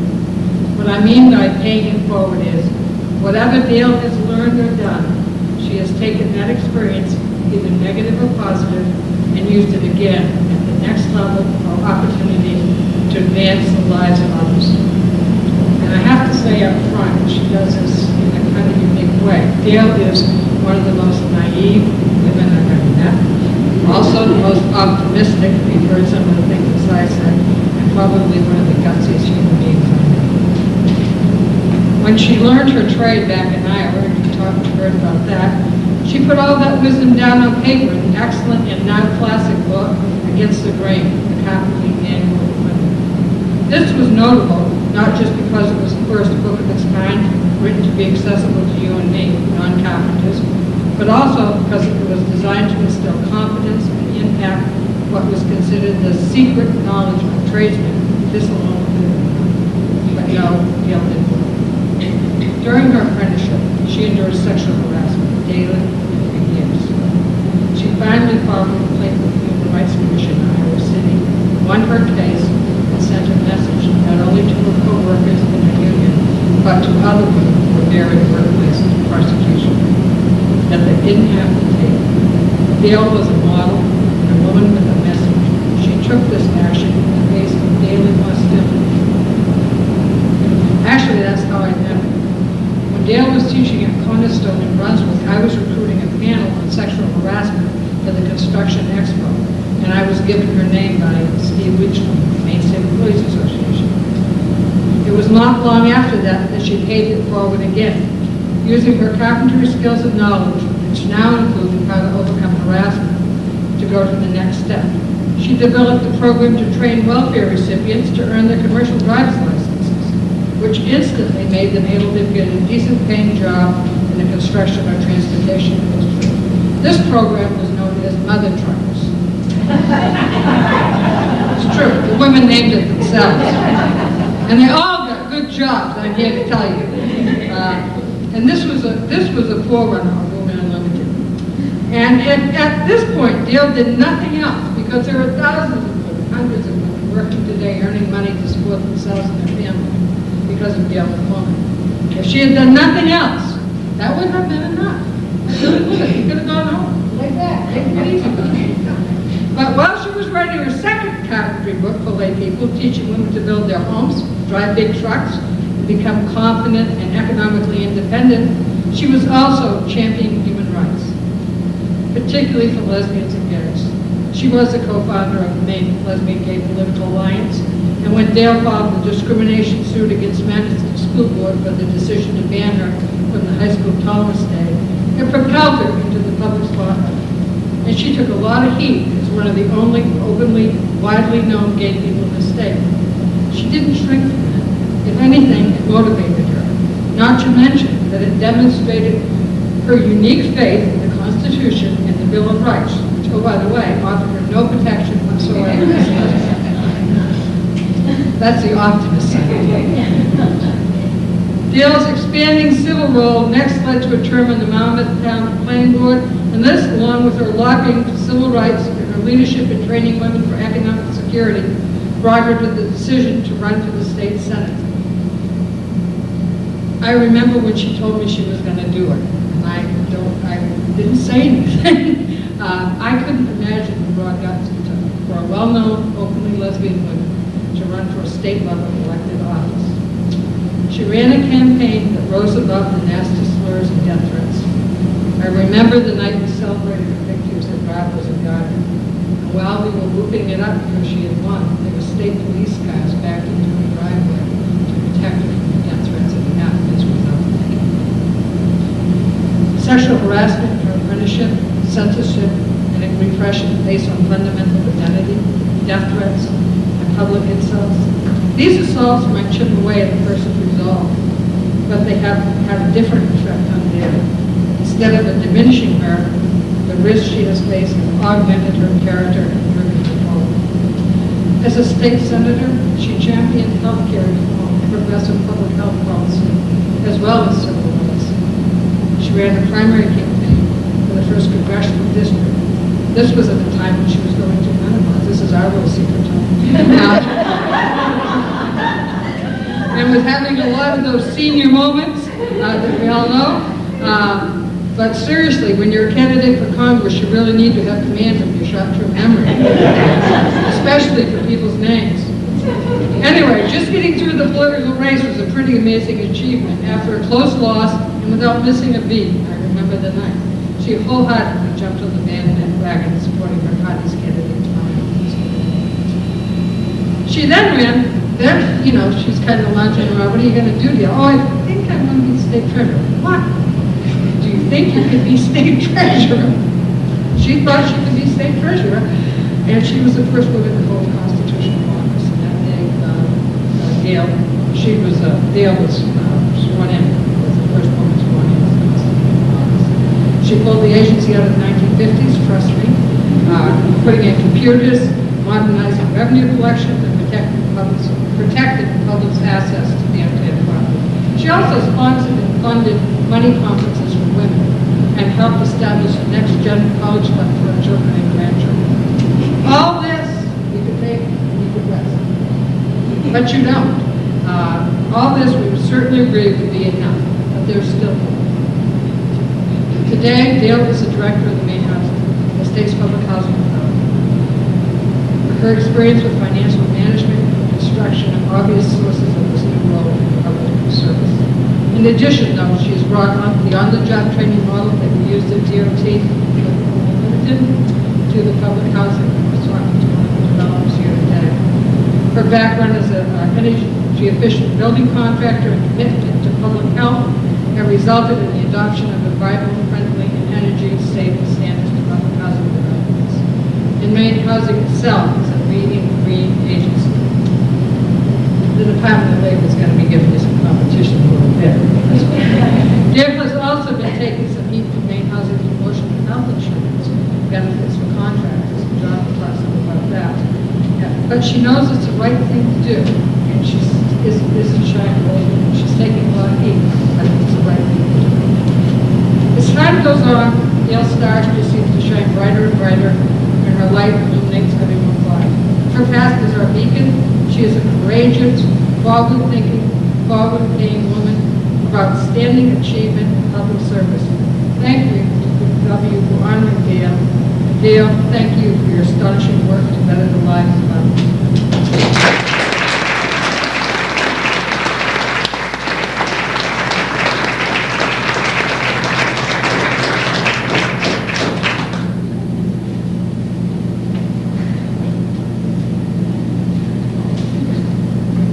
Well, good afternoon. My name is John Hanson, not Jane Gilbert. Don't be misled by your program. No, I just want to tell you, after such eloquent comments about both inductees, I know what it is I'm supposed to do, I'm just not sure how to make it interesting.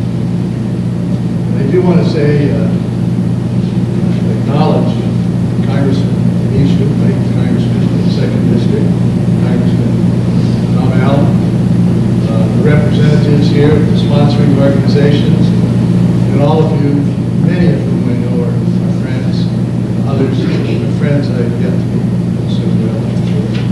When Dale asked if I would be here for this, he asked her when it was. He asked quite a while ago.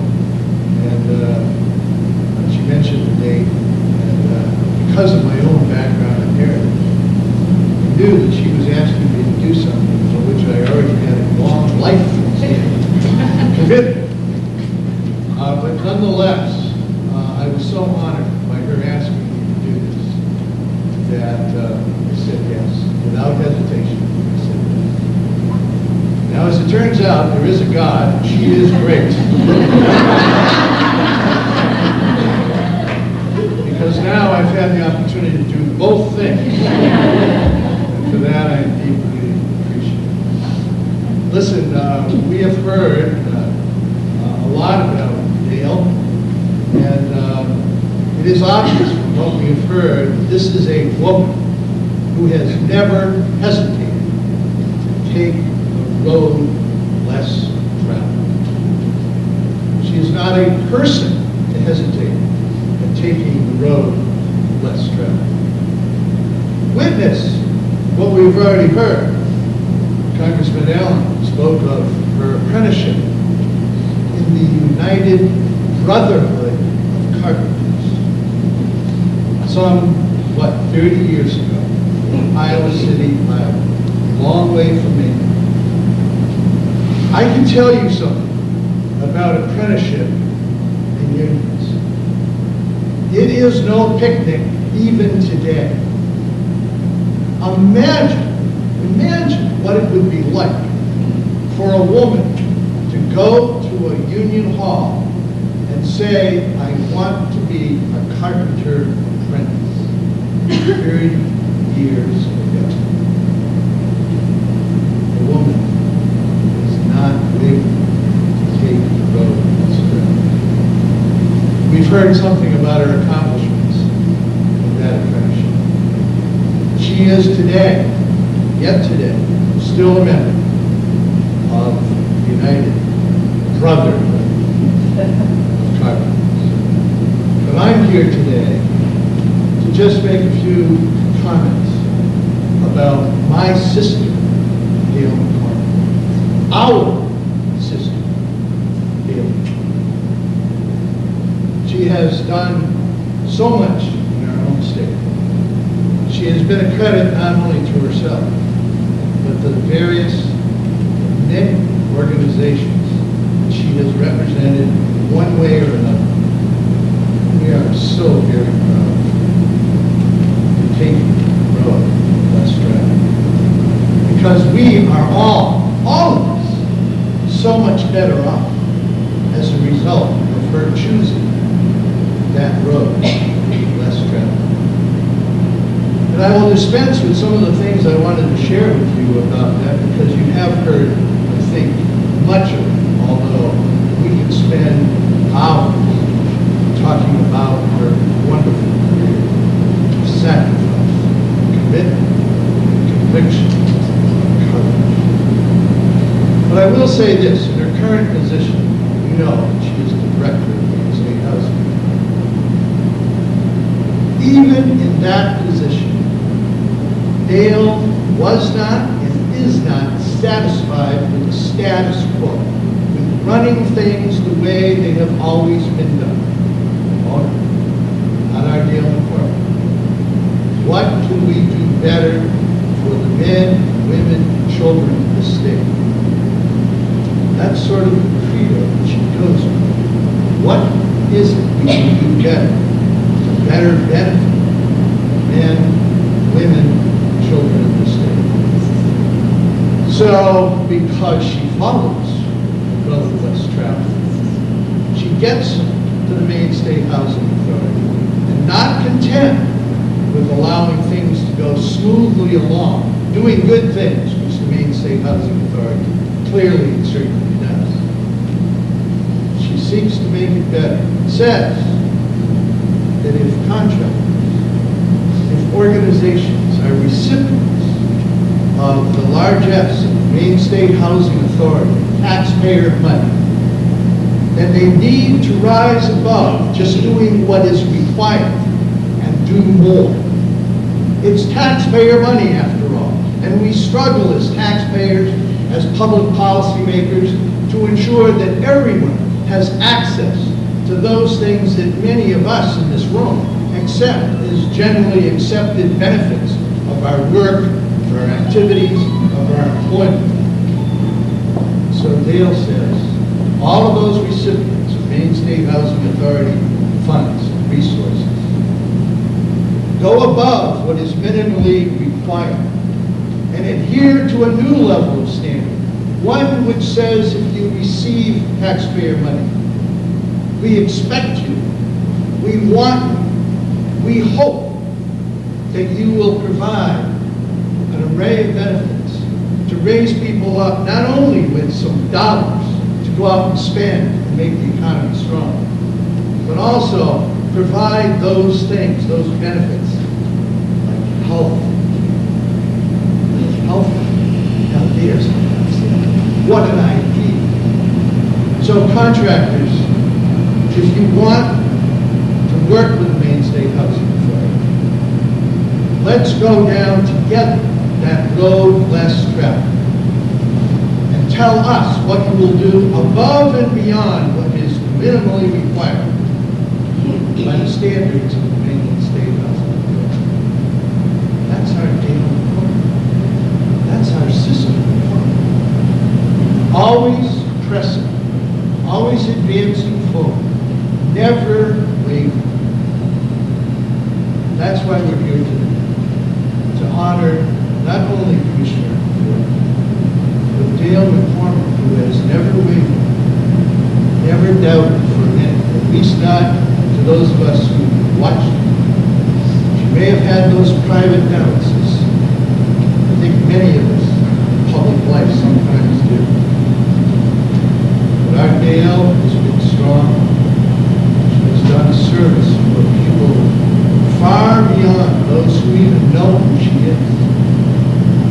will benefit from the legacy of her contributions, her sacrifice, her struggle in our state.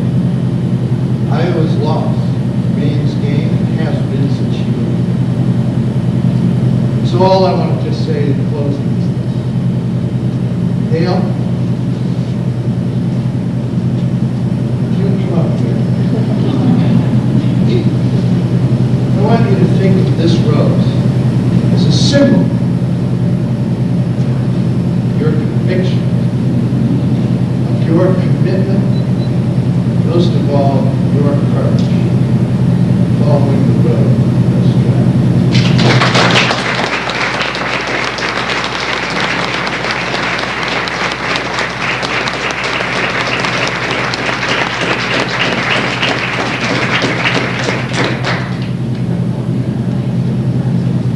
Didn't that work out?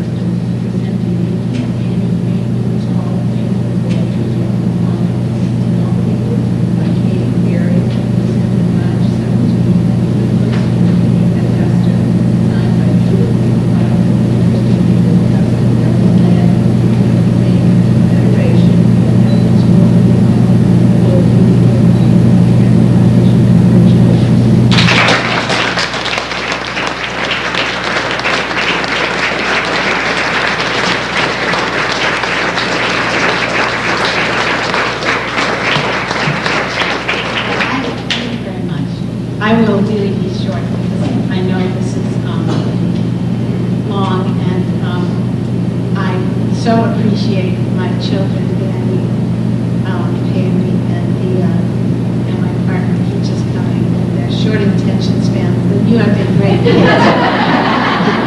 Not you, but just and besides, Laura gave a great speech. You have to admit, and so should not follow my action. But thank you to BPW, and thank you to Cy and John Hanson and Jane Gilbert and Kate Perry for those wonderful things, for Barb and all my other friends for coming. And so I was sitting back there, as I have thought before in my life, and you might, wow, how did I do all that? You're probably wondering this. Well, when I was an apprentice, and it took me a while to figure this out, because somebody said, well, how did you get through that apprenticeship? How did you do that? And as I said, I don't know how I did it. How did I, and then I had to think about it. Of course, you got to know why you do things. And I realized that the way I got through it was not thinking of quitting. I really didn't even it was like denial, using your powers of denial. I didn't even let that concept into my mind, and that's probably how I've been a lot of it. But the other way is I hung around people who have great values, like Laura and Chris Haskett and Ned and Jane Gilbert and Cy and Barb and all the people at MLTPA, and when I got to Maine State Housing Authority, which is now Maine Housing, rebranded, how would I have known that we were not quite complying with the law had I not been hanging around with Jane and Chris and Laura and my brothers and sisters and Carpenters Union, and knew that there were rules that women actually and minorities should get part of all taxpayer dollar jobs. There's rules about this. And women fought and died for these rules. And so that's what I tell people in Women Unlimited. You guys, stand up for yourself. So that brings me to my last thought, which is, I told you to be quick, which is the reason way I got into politics, which Tom may have heard me tell the story, is instructive for all of you. And I'll leave you with this thought. Shirley Chisholm was my mentor and inspiration. She's an African-American woman who was the first, I think, vice presidential nominee for the Democratic Party, and a congresswoman from Brooklyn. And she came to Maine to encourage women to run for office. And I was sitting there along with 300 people, and she shook her fingers at us and said, women should put aside their petty reluctances. And that's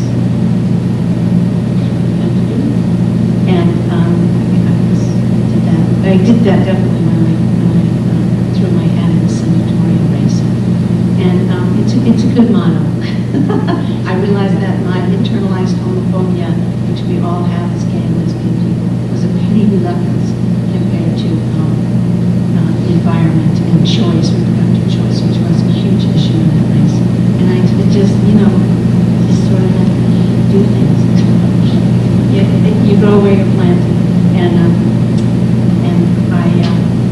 Right now I'm planted right in the hearts and minds of BPW, and I'm very thankful, and in the Women's Hall of Fame, and this is a great place to be, so thank you very much.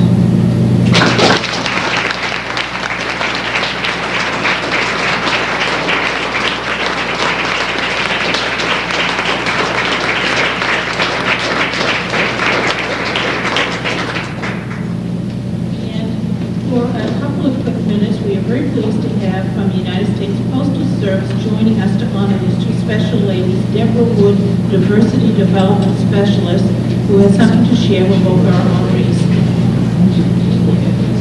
Good afternoon, all. How are you? This is wonderful, isn't it? Unfortunately, we can't do that.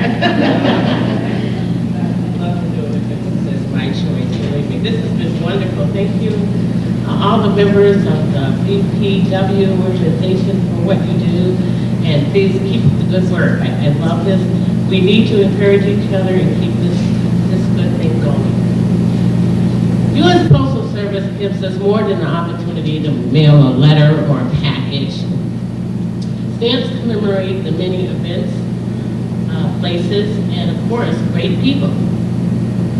They serve as a continuous educational tool, don't they? If you really pay attention to stamps, there's so much more to a stamp now than it was before.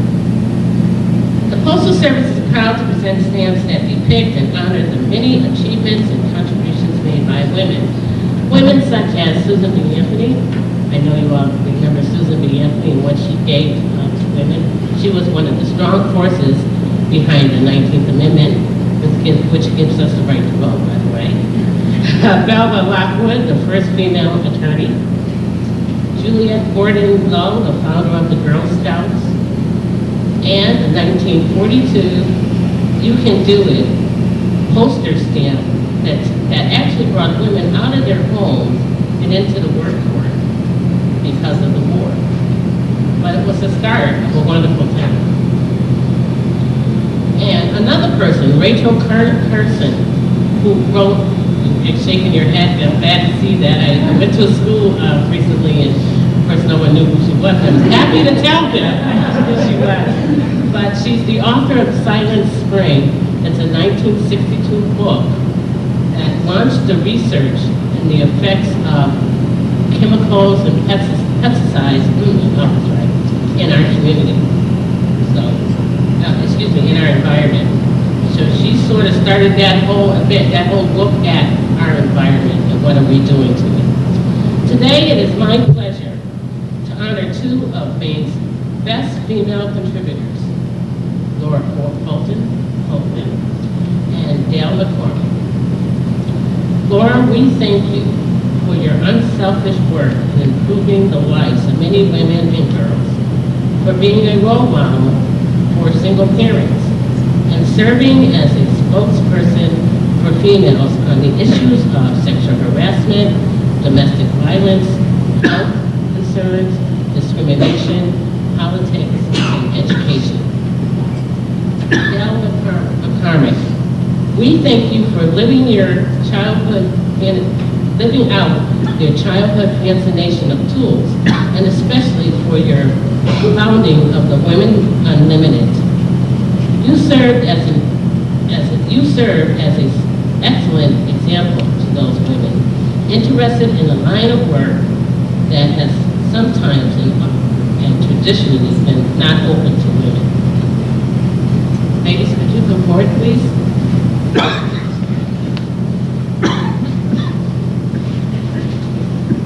On behalf, I love to hear those oohs. On behalf of the U.S. Postal Service and myself, I present to you an enlargement highlighting women on stamps and their achievements, and may this serve to remind you of your outstanding contribution to women in the state of Maine.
Hearing about the great work of our two inductees, Fortman and McCormick, that were honored this year at the 18th Maine Women's Hall of Fame. And I believe I saw another inductee, Eloise Vitelli, is here. Would you stand up, Eloise, so we can...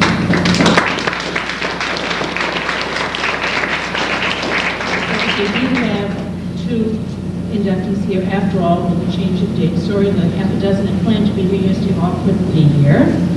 And the other note of someone that has joined us later on, a couple of people have referred to his presence, and I'd like to ask him to come forward for just a quick minute to address us. Congressman Mike Bishop.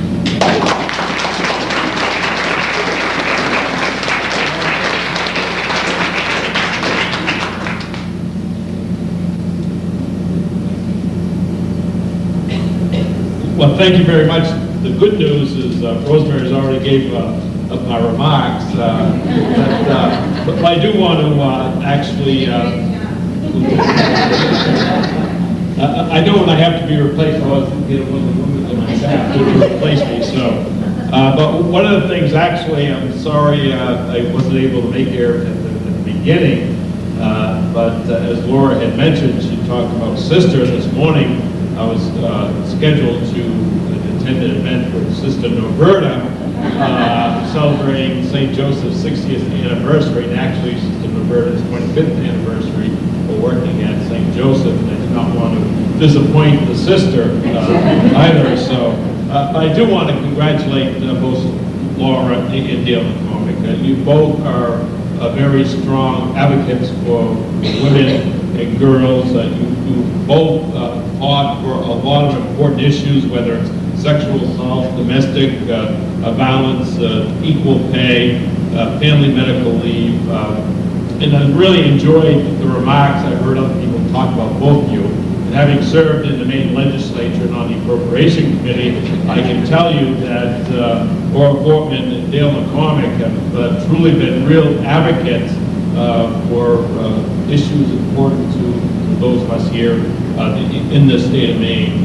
And Dale and I actually listened to John Hanson remark about Dale being a member of the Carpenters and Joiners, and myself being a member of the Paper Workers Union for over 30 years as well, and being an apprenticeship in the paper industry. I can really understand what Dale might have gone through being a member of the Carpenters and Joiners, but I do want to congratulate both of you very much for being in the Women's Hall of Fame.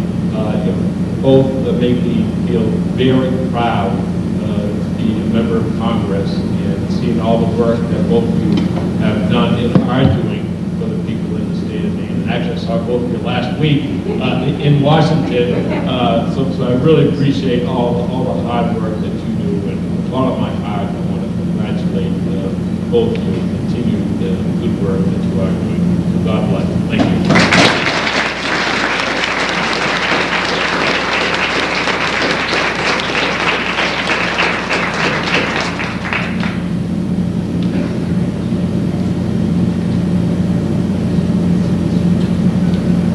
Thank you very much for joining us. I know it's a busy schedule for anyone in public office to try to meet all the things you'd like to be able to get in. And being on a different day, we appreciate both you, Congressman Mike Mitchum and O'Malley, for joining us today. And if you would refer to the program booklet for today's event that you received on entering our ceremony, you will notice several pages that list donations that are received by the first of the week. And they are listed in there, and we'll be updating the listing of any contributions received here today.